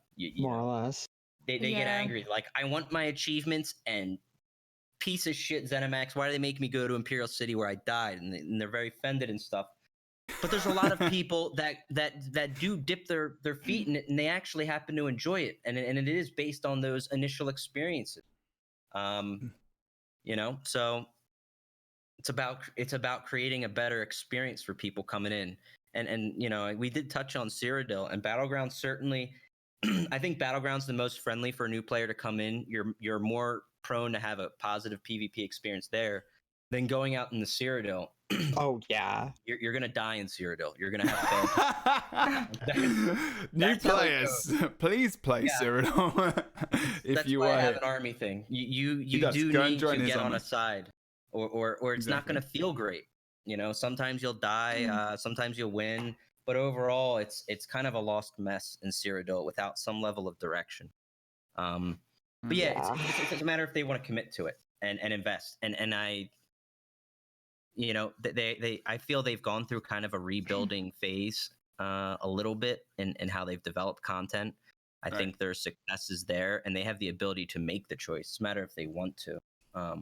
I certainly hope they would, because I'd love to see it, and it's certainly there. There's a lot of people that do enjoy the combat and certain things, like you said, that you can't get elsewhere. And they have a great title. I mean, that's why Deltia came back for that short period of time. He tried to find other games, and it's just not out there. Even I've done it. Like when Slodes came out, it was affecting my mental state to the point of I could not enjoy this game. Jesus. Yeah, ouch. And I think also going back to like new players too. I have a guild on PCNA, and there's a lot of new players in the guild, and I think like a lot of them are kind of, well, I mean, they have to kind of start out in PvE, like, to level, but I think a lot of them feel intimidated by PvP just because it's PvP. It's like different than fighting, fighting ads and things and bosses. It's real people, and there's, people very quickly can feel uncomfortable or embarrassed there. And it's, as a community, like, that's something I give people a lot of shit, and I have a good time, but like it's just part and parcel of PvP. Beating up on people. Yeah, you don't want to like beat up on people either, and encouraging that. It really comes down to the system though thing there, right? Like, again, it's very, that's why Cyrodiil is a tough experience, is because you're throwing people that have been doing this for years against, you're putting them on the same front as this brand new player. And Cyrodiil by nature is a game that does that. Other PvP games have not, right? Other open world games, if you want the best loot, there might be the best PvPers in the game to fight there, and you learn as a new player, I'm not going to go there, and you go somewhere else. But in Cyrodiil, you don't have that ability, and that's part of the problem. Not to loop back and get on it, but like, why not develop a solution there rather than put in bridges? It doesn't, or destroy the walls. Like, work at those high level issues and find ways to, and improve that experience and get players in there and have a good time. I mean, maybe, having for something like this, like podcasts and things where, people can get together is a way that I hope they listen. I hope they get to listen to this. Because I think we've been very respectful and very good. I think we've talked about some very important stuff, which is very awesome. But hopefully, with more things like this, discussions as well, maybe, some of that information gets through. And also, I just want to say that, you're talking about they care about PvE, like, a lot of their focus is actually there. And even when I had drops on the first show, I don't know if I do right now. I don't think I do. I think this has actually been the highest populated stream. And even on the drops one, I think it was only 250. So PvP is definitely something that people talk about. And PvP in MMOs is probably the most watched, generally, because of the nature of it. I mean, StarDancer, she's in Cyrodiil, she's with a couple of people. You don't know what's going to happen, like she's rolling up onto this keep. They think they're going to just steamroll with the rest of the guys that are behind them. Suddenly from the right hand side, something comes in, it's exciting, it's dramatic, it's unpredictable. People love watching that stuff. Whereas PvE, I mean, it's still really fun to watch, the struggle, the competition. I'm not saying it's not as fun to watch it at all, but, there's a different type of viewer, and Twitch is a lot about competitiveness and, drama and story almost to a degree when you watch a streamer, when you watch a creator and their story, so it's very indicative of the platform, and they push Twitch a lot. So it would make sense to try and put in maybe more the focus and effort into PvP that Fengrush is talking about, and I think that we all probably are talking about as well, because Twitch is an important driving force for the game. I mean, you've got how many people, 5 to 10k people sometimes on the ESO directory that are watching from somewhere, whether or not it's from a website, whether or not it's from Twitch, whether or not it's from their cell phone, and that's a lot of people that you can push towards, and a lot of the time it's PvP people who are at the top. And that's an important thing. Yeah. I mean, overall, a lot of times you can and do get a lot more viewers doing PvP. I really appreciate both sides of the game. Like, I would do more PvE if and I have some really good PvE streams. Like, there's streams I just do that the entire stream. Sometimes for a couple weeks straight. Like, I used to do Maelstrom for it was like a month. I would just get on and do it constantly. Maelstrom can be a ton of fun, but oftentimes after you've gone through it a few times, it's once like kind of mastered it. It's another thing. It's a competitive thing, though. It is competitive. When you live, really die. It feels really good, like when you're able to move through and hit everything, dodge those things. There's close calls, so it depends on the content that's there. So I have nothing against that aspect as far as PvP. I think that can be really good too. But as you said, PvP, it does have its variety. You never know what's around the corner. That's what's cool about open world. Exactly. It's exciting in that sense. Yeah, I think that's why a lot of people on Twitch are drawn to it, since we all stream on Twitch.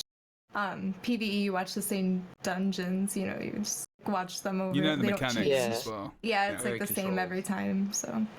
So unless you add that hard mode or that challenge, you're there for the community, you're there for the stream as well. So there was many different factors, but like you say, that additional PvP element does add that extra feature for sure. Mm-hmm.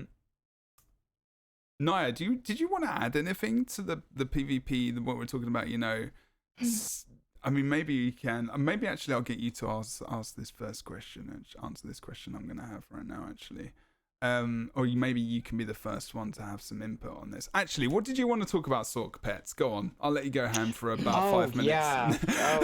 I'm going to let you get that one off your system. Okay, so pet Sorks have always been a bit of a touchy point. It's in PvE, it is the way for people with less mechanical skill to remain viable, because there's only a couple buttons you need to push. The rotation is fairly simple, and it's not overly boring, but it can be a bit mind-numbing. So if you're a new player, so I'm going to ask you some questions through this, because again, I have experienced some of this, but I don't play PvP as much as you guys, BGs wise, and I've said my reasons for that. But if you're a new player, if you're at the same skill level, and this guy's got the pet class that you're talking about, specific build as well, and you're coming up against him, he might have the same gear, but he's more melee based.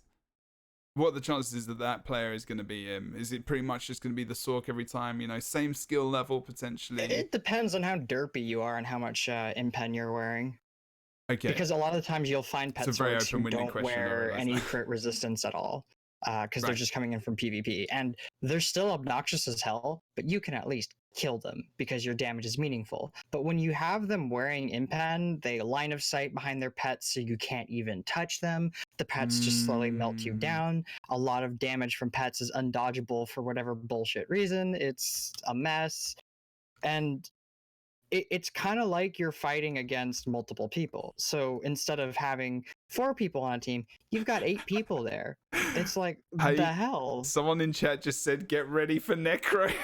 Oh, no, I am not ready for them. And I've been saying this for a while. You know, I saw the changes to pets that they were doing. I'm like, well, yeah, that's because they're doing Necros next patch. Of course they're going to buff pets. Yeah. And we're already seeing the repercussions of that with pet Sorks right now. I mean, Inklings and a few other people have, purely for shits and giggles and to be annoying, have put together pet Sork builds and gone into Battlegrounds and just steamrolled people for shits and giggles because it's stupidly effective. People don't like to be killed by those who put in no effort. AI is a difficult one for PvP. I can give you I mean, I was like Inklings in Guild Wars 2. I made a build on the engineer class, and it has a mechanic or a utility you can use, and they're called turrets. And we all know what turrets are. And basically, these turrets gave you different boons. So stability is a thing where you can't get knocked down. So invulnerability in one sense of the game. And also, you know, it buffs you up to your damage. So you literally put these things on the floor. They don't move.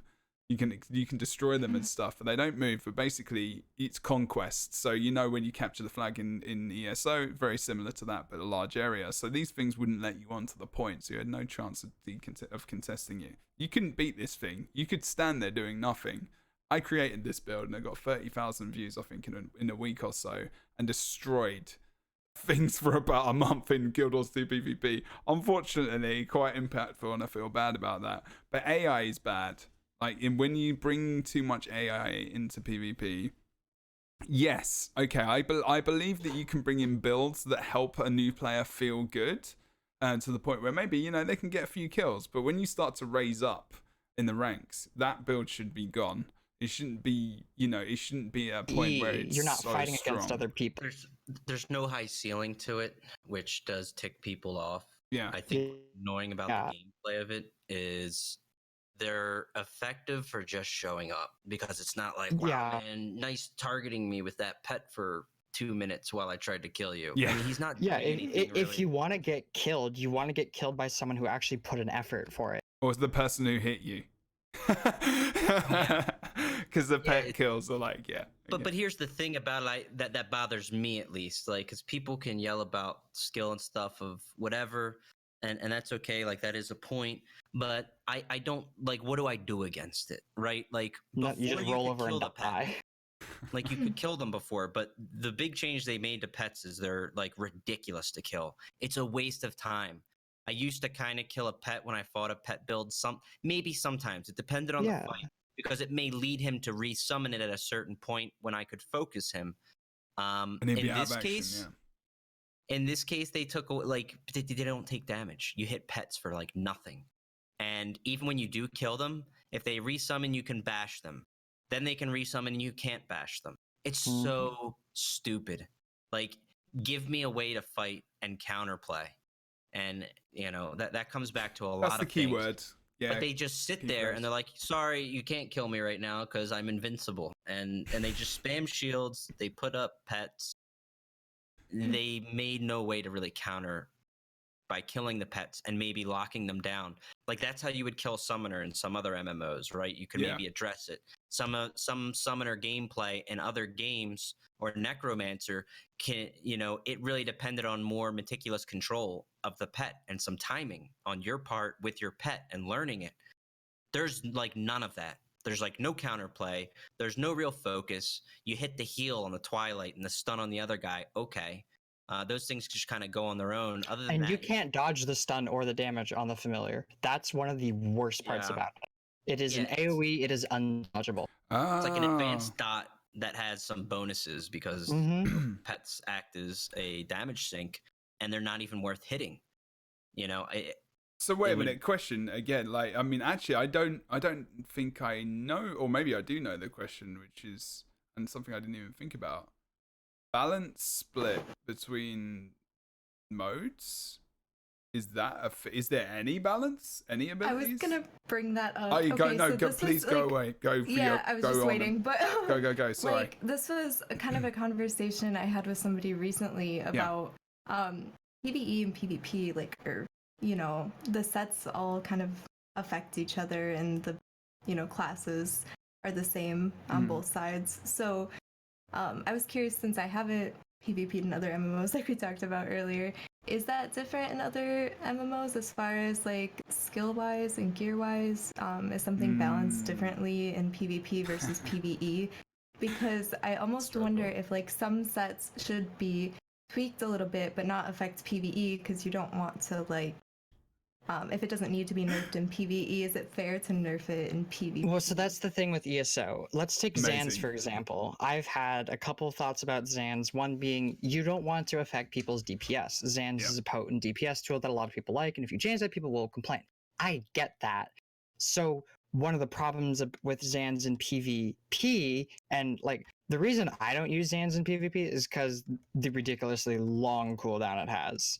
It has an 18-second cooldown, which means I'm not getting any use out of that set for 18 seconds. So it does a shit ton of damage in a short window of time. If you reduce the amount of damage it does while also reducing the cooldown, you're gonna have relatively the same DPS on a dummy. And that's what people want. They don't want it to affect their PvE that much. Right. But in PvP, if it's murdering you less over 5 seconds, and it's spread out, it's manageable, people like that.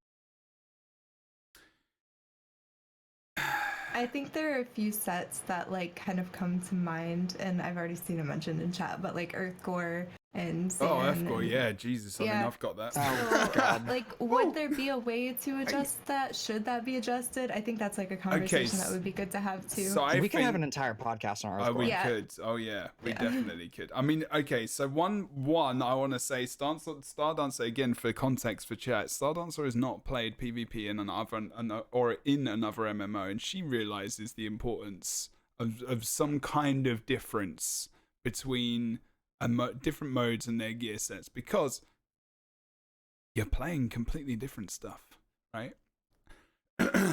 She realizes this, and she is playing the game. You are not a developer. So one, you're amazing, because then that can bring up the conversation that we're about to have, which is about should it be a thing in ESO? I will give you the answer as well, because you asked the question. There are games that do have ability splits. A lot of arguments are balance splits, different numbers, different amount of targets that get affected by abilities, whether or not the debuff is 2 seconds or 10 seconds, because in a BG your time to kill could be shorter, it will be shorter than maybe Cyrodiil, or depending on what situation you're in, and time to kill is a very important thing as well. Again, it's experience of the player, but Guild Wars 2, I'll give it as another example, does have skill splits. Like I said, in terms of descriptions, like this is the same effect in this mode as this mode, but it does less damage, or it gives you less of a dot in terms of damage and time that it's applied to the player. It gives you this buff, but for not as long, because it's too powerful, because you want the time to kill to be quicker, you want the experience to be good, you don't want it to be tank versus tank, it's just annoying as hell. Problem is that people do complain about splits because they have to get used to another ability in a different mode that performs differently. It takes more time to develop. And then it's balance team focusing on another split. So they're not balancing the whole game. They're balancing, which, they're obviously balancing between different modes, but they've got so much more to think about. They're then just making that small mode balance, then this balance. So essentially they're balancing for 3 different parts of the game. Whereas I don't know what is more difficult, actually. Is it more difficult to balance for each independent part of the game, each different mode, or is it easier to balance for the entire game?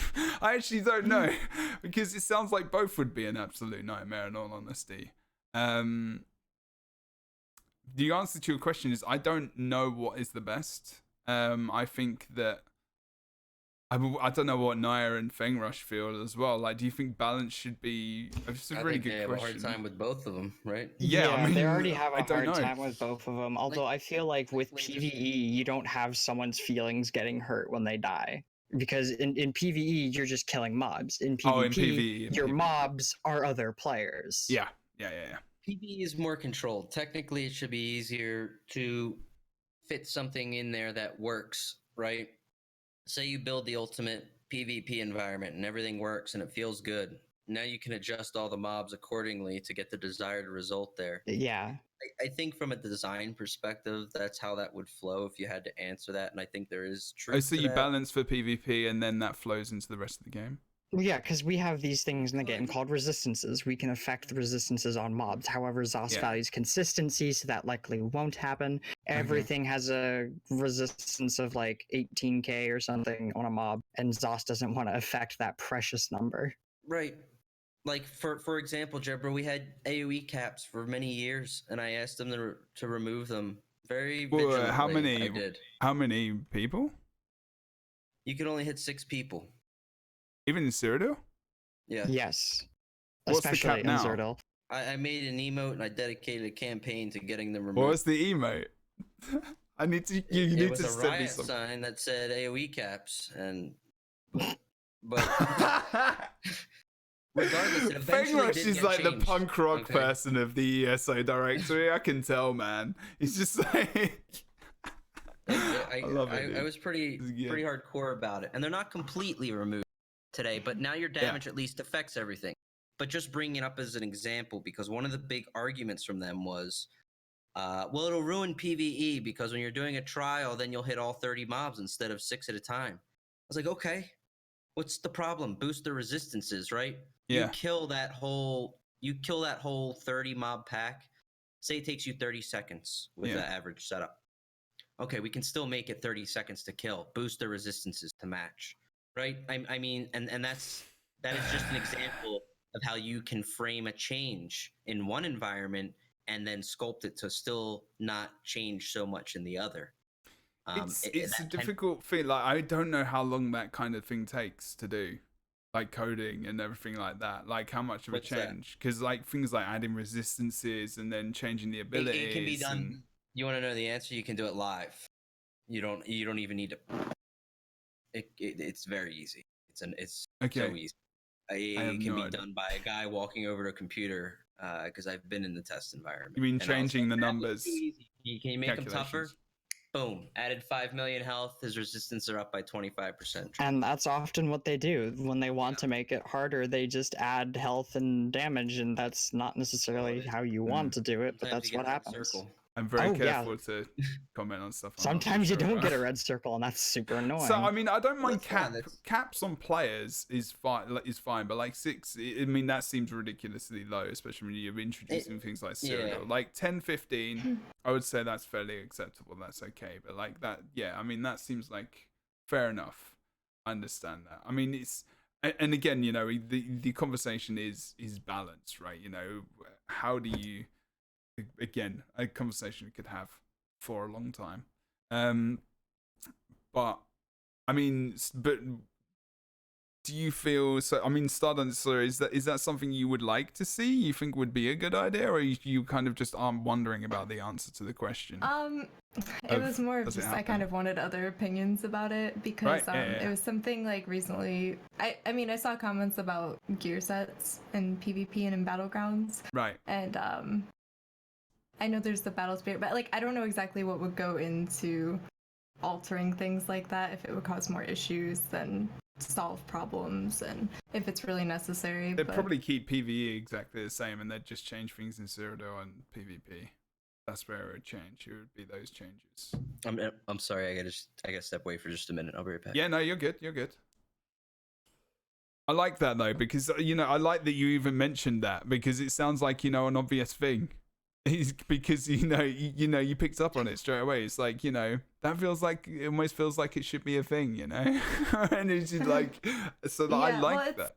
It's something that was, I think, brought up to me. Like sometimes I'll have people come into my stream and they're from a different game and they're just curious, like, about how things are balanced, or just PvP in general compared to other games. And that's when I kind of have to ask chat, like, does anybody else play this game? Can you compare the two? Because maybe I haven't ever played WoW, so I can't really comment too much on WoW and how PvP is in WoW. There are a lot of abilities. Any other I think normally when they see something is ridiculously powerful in one mode compared to another, that's when they'll balance normally, mostly between different modes. It won't be every skill, I don't think. I'm not sure if there's balance between every skill in Guild Wars 2. I'm pretty sure there isn't. But they do have different balance. That would probably be like ridiculous. Exactly, yeah. I mean, there are things like, which are really, really powerful in PvP, but then they actually balance sometimes between World v World PvE and PvP. There are a couple abilities here and there between 3 modes which get balanced. Not many. Actually, no. Actually, maybe they don't do that. Actually, I can't remember. I'd have to look back. But there's differences between the different modes. They do have a little bit of balance, but it's not a massive amount. Like with balance between, but how do you feel about that? Do you think that could be a useful thing for Elder Scrolls PvP? Do you think, like, balancing between PvE and PvP? Yeah. Could it be useful? Probably. Will it happen? Absolutely not. But that is a hard line that Zoss has put up. You are very much like this. You're just like, no, yes. What about your feelings towards it? My feelings, yeah, it'd be great, but they're not gonna do it. So I see it barely worth talking about because they're not gonna do it. Oh man, but this is where you have to have the conversation, because if you have the conversation, then maybe they can get ideas from your. Yeah, but I'm also like, well, if we're gonna have a conversation, why don't we give them something that they can actually use? Fair enough. Straight to the point. Let's go then. Okay. All right. So let's have a look. So you think it would be nice? Not gonna happen. Fair enough.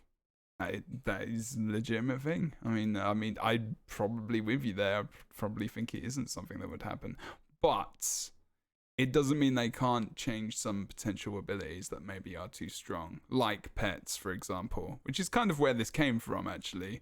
Like, reducing I think when they added crit resistance, that's where they screwed up big time, because that was a purely PvP change that made them more effective.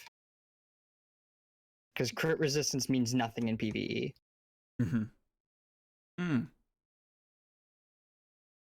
Interesting. Okay. So ineffectively, it was kind of a change. I guess in a weird roundabout way. Anyway, that's rubbish. Okay. So my question, and again, I'm not sure how much StarDancer you have to do with the leaderboard, but like, I didn't really know there was an active kind of. So there, with BGs, there's a leaderboard, right? Yeah. But is it like competitive? Is it competitive? Is it like it's competitive, but it doesn't mean a whole lot. Right. Okay. I've never really paid attention to it, like, yeah, or the names on it, or if I'm on it, I haven't ever paid attention. So I don't know how other people feel though. Like, people might really pay attention to it. I mean, again, I've come from a background of where I PvP pretty much mainly in the game, like, that I'm playing, and I had to Google to check whether or not there was one, like, in the game. Like, I could have just logged in and looked, but like, I was like, what does this mean? Like, does this mean that this guy is the best player? I mean, it means two things. It means they're not complete dog shit. They can still be partial dog shit, but it means that they're not completely incompetent, and it means that they spend a lot of time doing playing the game. And then does it take into what? And this is when Fengrush is going to come in a bit. And he was talking about Q pops, and also, because that's another thing, the amount of games you've played. solo queue, duo queue, quad queue, triple, like 3-man queue. You know, everyone is queuing into the same queue. There's no difference. You're a solo player, you're queuing up with another guy who's in a full group, and then that's it. You know, that's not competitive because Nope. you know they can get carried to the leaderboard on the leaderboards. They can just get carried. Yeah, you can, which is why I say that you don't have to be not terrible. Yeah, you just have to be carried. you can be carried, or you can just try and not die. Like, yeah. I mean, having a meat shield is important in Battlegrounds. So if you can make yourself a useful meat shield, which takes very little effort, then yeah, I mean, that's fine. But you obviously have to know how to make your character a meat shield, which means you're not completely incompetent. So the leaderboard in ESO. So I mean, you know, I just want to make sure I've got this right. What does it take into account for you to go up and down on that leaderboard specifically? It's just content. Like if I make a crap ton of AP, then yeah, that's it. That's literally it. And that's for BGs specifically? No, that's for Cyrodiil leaderboards, but for BGs it's about wins, I think. Okay, so wins is literally. Or like score. To double check this, because I don't even know. And you know, I mean, that maybe that says something, and what they mean and what the rewards are like and things like that. The rewards are at the end of the week. If you're still in the top 100, you get a mail with some gold item, or maybe 2 gold items, whatever. Okay. Half the time, it ends up just being free tempering alloy. That's like a single tempering alloy. That's it. I mean, chat, you can chime in on this as well. I mean. Here comes Fengrush as well, which is a good time to talk about it. We're talking about leaderboards. And I was wondering about BGs. For BGs, yeah. About how competitive they are, whether or not they're useful whatsoever. And then it was drawing on your point earlier when we were talking about, you know, solo queues, duo queues, 3-man queues, quad-man queues, you know, people queues. And hello. Go. Yeah. Oh, you want to know mine? Yeah. I mean, you've just come back. Sure. So I was giving them, you know, and other people voiced the same thing. That were heavy PvPers of the design of them would be bad if they implemented them that way. It's another one of those things you just kind of put it in and forgot about it. Right. I mean, they're totally they're just terrible. I mean, it calculates your games played pretty much. You get points for however much you play. So literally the highest skilled people can't even play games because of the matching system so bad as quickly as someone else could. But it all comes down to how much time you play. So it's not actually a ranking system whatsoever.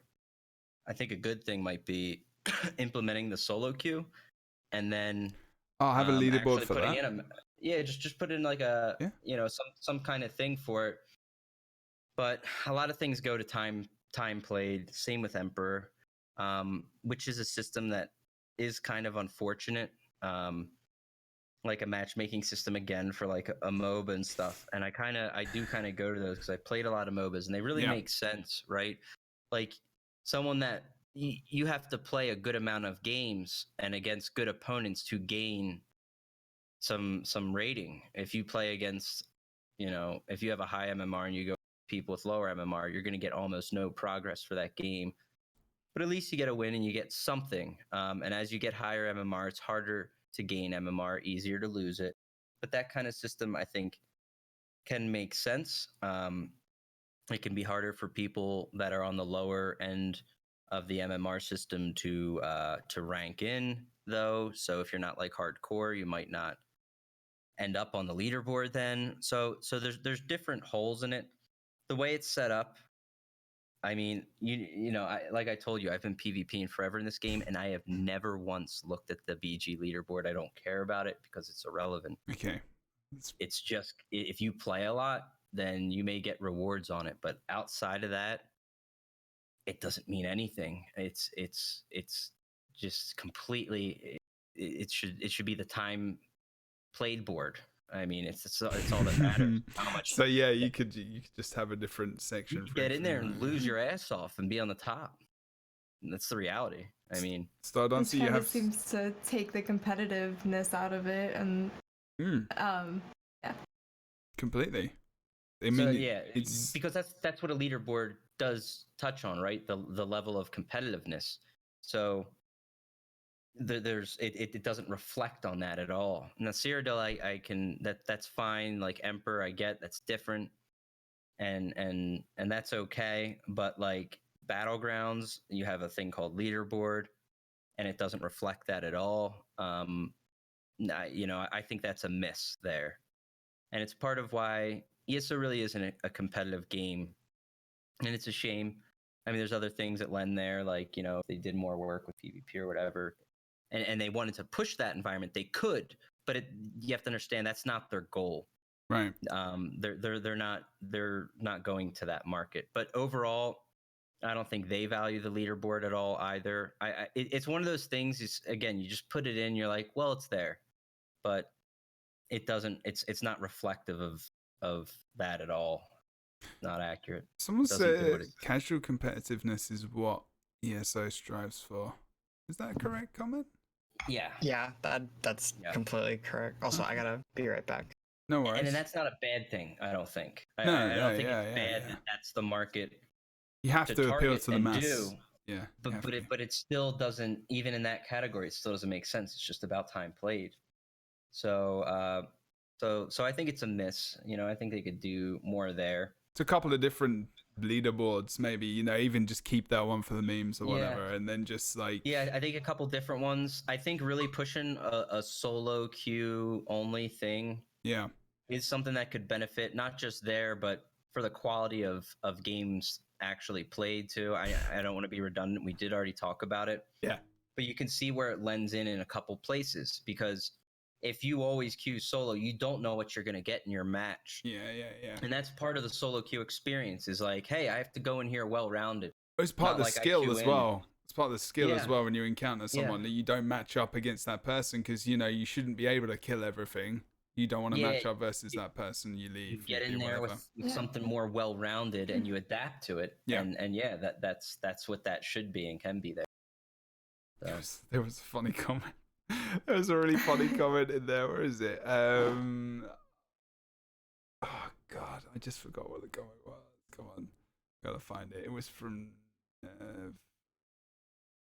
missed it. Damn it, missed the comment. There was a funny comment in there. I'll try and pick it up in a minute. Oh wait. ESO is heavily based on the participation trophy mentality. Welcome to MMORPGs in 2019. God, yeah. That is literally every game. It is literally every MMO. It is a lot right now. It is and just the reason the way for that is that's a selling point. It gets people to come in, log in, and I get it. And it's part of the atmosphere. There's no reason you can't have certain things set aside in the game, though, for people that are like, I really enjoy this part of the game. Just like you have, leaderboards for PvE and stuff, which is more accurate. Like you go in there and it's performance based on your trial run. It's not like, okay, your guild did 5 no-death runs on this trial on hard mode this month, but this other guild did 35 runs where they all got slaughtered. But boy, they really are the top team here because they did 35 runs. Yeah, it's equivalent to that pretty much. Yeah, I think when you compare it to that, that's a good comparison. So true. But I think, and that's the whole daily reward system, that's really...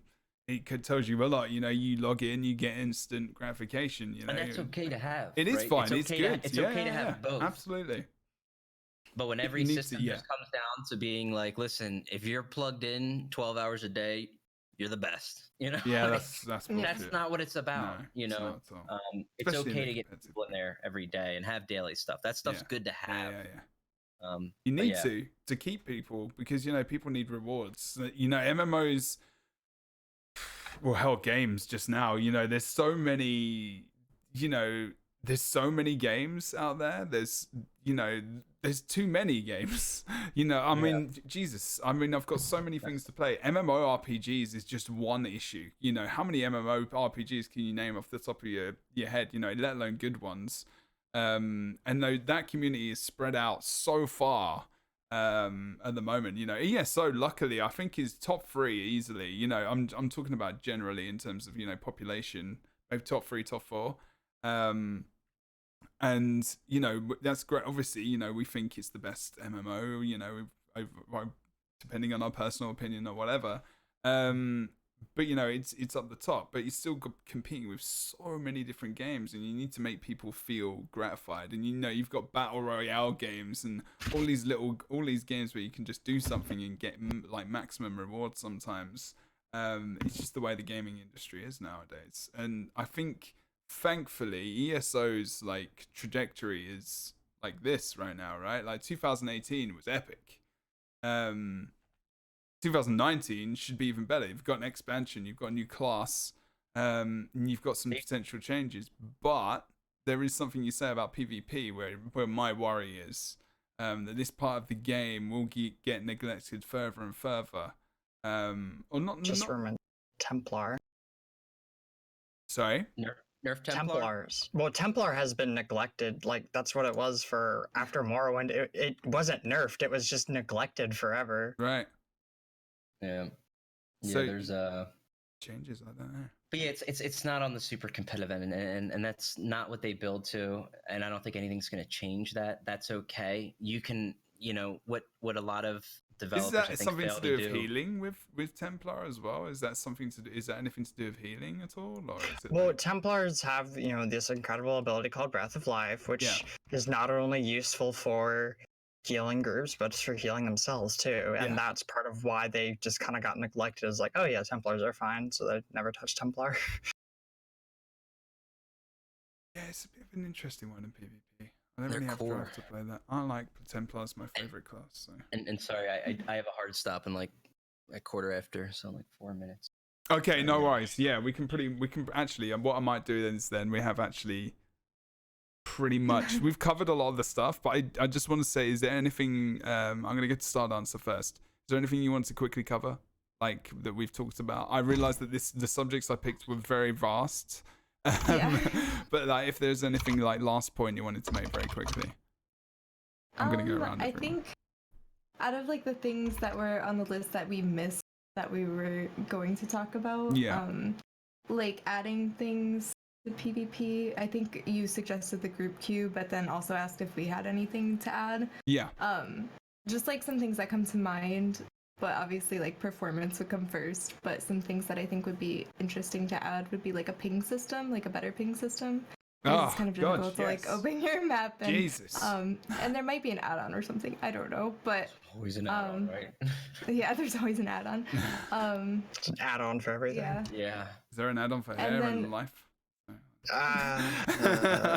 No.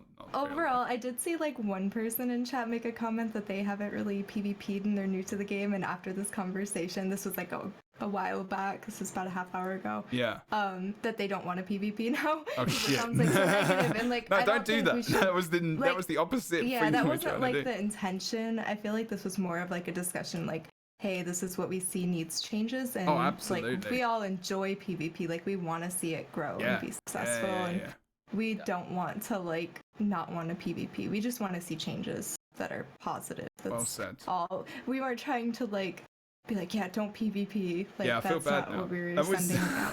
I saw that comment a while back, and I wanted to say something, but we were like in the middle of.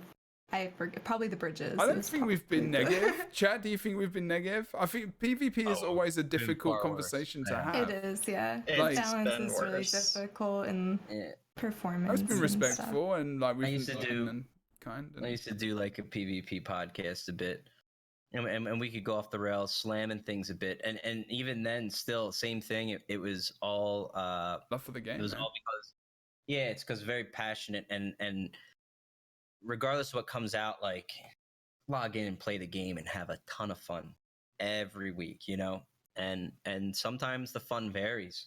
Yeah. The goal is to really increase that ability to have fun pretty much all the time, have a great environment, get people in there that aren't getting bent out of shape because something's such a ridiculous, unenjoyable situation. Those are the things you want to cut out. And every game has issues, and every game is, a moving product. You're constantly developing it. So yeah, like as you said, with everything said, there's so much fun here. There's so many good things. And for ESO, honestly, like PvP has its ups and downs. There's sometimes I have so much more fun in some patches than some others, but I typically find a way to have fun, or I'll end up playing something else. But it's mainly the community that's kind of kept me here. The community is pretty amazing. That's a big thing with ESO that I really love. It does have a great community. There you go. I think that's pretty good. Pretty good thing to say, right, people? Chat's always interesting when it comes to stuff like this. I mean, they can say what they want without any repercussions. It's all good, unless you're a partner. And no, is there anything else you wanted to add? To the conversation? Fengrush, if you have to go, it's absolutely fine, mate. By the way. Yeah, I do. I gotta dip out. It's so I fine. got a little bye. Absolutely fine, man. I'll just do a little bit of swift editing, and we can continue a little bit if these guys want. I probably have to call it soon too, but I can stay for a couple more minutes. Okay. All right. Well, Naya. Okay. Yeah. Sorry, Naya. Is there anything else? Actually, Fengrush, is there anything else you wanted to add? No, I'm good. I want to say thank you for having me on. It was no worries. With all of you here, and I hope you guys tuned in, enjoyed it too. It was a good time. Yeah, I love this. This was great. Yeah. Absolutely. But I'll catch you guys later. Thanks, buddy. Bye. Appreciate it, dude. Bye. Okay, cameras are going to be messed up a little tiny bit, guys. I'm sorry about that. It's going to be a bit messed up for a moment. But we did go a little tiny touch over time. So I'm going to try and fix this if I can. They're all like just Yeah, that's the outside of the box.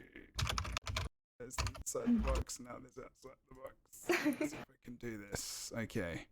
Transforming all the people. Oh my. But Naya can give us the if you wanted to add any other information over on the subjects. About what? About generally anything, like life. Like, was there anything you wanted to add to the conversations we've been having today? I mean, I think I've said most of everything that should be mentioned. Okay. I don't think I've missed anything. Without getting like too picky, because like I can go over every single class and say what's good, what's bad, what needs adjustments. Yeah. But that's really nitpicky. Yeah, that's not something we need to probably do right now. But we can do a podcast in that in the future. It was just in case you wanted to get an opinion across to people or talk about anything specific that we had talked about, or anything really important, because we're probably going to just head off quite soon. I mean, to the people who are discouraged about trying PvP and they're worried about it, if you just want to get in there and see what it's like, just put on Shacklebreaker, impreg, whatever armor weight, and whatever monster set, and just try it out a bit, see what it's like, and those two sets will get you to not die and kind of enjoy yourself. But yeah, I mean that's all I really have to say. I think there are also plenty of people that are willing to help you and give you advice. There's tons of really nice people that, would group up with you, or, you don't have to be intimidated. It's fun, and you're gonna die, but like that's part of it. It's PvP. You have to, and die. You've got it. You that's part and parcel. You live, you learn, you improve. I think that's an important thing to remember for sure. But also Naya does write builds, does do builds. I've watched some of the videos on your channel on YouTube as well. Really informative and awesome. So I think I've got TNC. Now this is the next bit. You guys can show yourself. So if you go to their channels, you can access pretty much all their content. Wait, if I spell your name wrong there, I think I have. That's disgusting. That's terrible. Let me just do that quick. Or is it? Actually, let me just double check.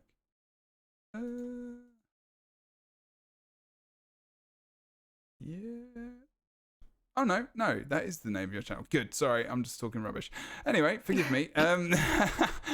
So go to everyone's channels. Go to Naya's channel, go to StarDancer's channel. You'll be able to go and access their social media and everything else, like YouTube and all the things, if they do that. Same with Fengrush. But otherwise, StarDancer, what do you do? Where can people find you? Did I just ruin that by saying it before you did? When do you stream? What do you stream? Tell us about yourself quickly before we go. I stream on my Twitch channel. I don't really have a consistent schedule right now because of work. So usually like in the afternoon Eastern time. So like anywhere from 6 to 8 p.m. I'll usually start. Right. Most days of the week. Work days, Monday to Friday, are sometimes difficult, but that's usually where you can find me. It's always on my page, my schedule is. Also have YouTube, just youtube.com/StarDancer. And I don't really have a whole lot of ESO content out right now, but I did make a guide for the Thieves Guild Dark Brotherhood thing, which was super fun. And nice. Yeah, the recent that kind event? of like, yeah. Cool. I didn't. I had a few people in my guild that were like curious about it, and there wasn't a guide out for it on YouTube that I could find, so I just decided to make one. And yeah, so I'll probably post more on there when I have free time. That's about it. Sweet as, and thank you for coming on as well. I really appreciate your input and your thoughts. Thanks for encouraging me to come on. No, definitely, yeah. I mean, I'm glad this is the first time you get to kind of do. This is your first one, right? Yeah. There you go, guys. First podcast. More. They're all coming through as well. Naya, is this your first podcast as well? Yeah, it is. There you go. Jesus Christ. You're both experts now. Very good. No, you were both awesome to have. Naya, where can we find you and all the bits and bobs? I am all over the goddamn place. It's pretty easy to like contact me via Discord or Twitter, especially because I run the ESO fam Discord. So I'm easy to get a hold of, but like in terms of schedule, I don't really have one. I just kind of do stuff in the evening because, you know, everyone has work or school or whatever. Yeah. So that's when you'll find me on Twitch, but otherwise you can contact me almost one hour. Sweet as. And again, all the channels and stuff, if you do !TNC, you can find that in the chat as well. Otherwise, that's it for the new companions again. The third podcast. These are going to start going up on YouTube, and this will go up on YouTube, and then they're going to go up on iTunes as of hopefully this next week, because we've got 3 now. So we've got a little bit of a set going. Double TNT. So thank you if you're listening at home to this. If you're watching on YouTube or Twitch live, thank you very much for watching. If you do want to, I would sell myself as well very, very quickly, because why not? I do this podcast every 2 weeks on twitch.tv/JebroUni. This is the 17th of March. We had StarDancer, we had Nyassa and also Fengrush talking about Cyrodiil and PvP and Battlegrounds and all the fun stuff. We'll probably have some more specific podcasts in the future. I do stream a multitude of different things. I don't like to call myself a variety streamer. I don't like to pigeonhole myself, because I just do the things on Twitch TV that are entertaining and ridiculous. That is the way I like to market myself. So if you do want to come and check out the channel, chuck a follow, make sure you please go and subscribe and follow and do all the things with these guys as well. Go to their Twitters, the social medias, if you've enjoyed their content today, because I couldn't have put this show on without them. So it's very important that you go and do that. So very much appreciated. Otherwise, check all the links below, check all the things. We will see you next time. Well, I will see you next time. These guys will I'm probably going to get these guys on again. And we feel like this conversation is not finished. And probably will never be finished as well. Probably. Yeah. Some of the topics could take up a full podcast. Oh, yeah. Yes. It was sure. definitely starting off generally is a good plan. Right, otherwise, guys, I'm going to continue streaming, but I'm going to say goodbye to these guys. I'm going to be back in about 5 or 10 minutes. If you do want to remain and hang out, you can continue to chat about all the things. Otherwise, I will be continuing to stream for an hour or so for the regular schedule. But thanks for joining us, and guys, thanks for joining me. Of course. Catch you later. Thank you. Thanks for having us.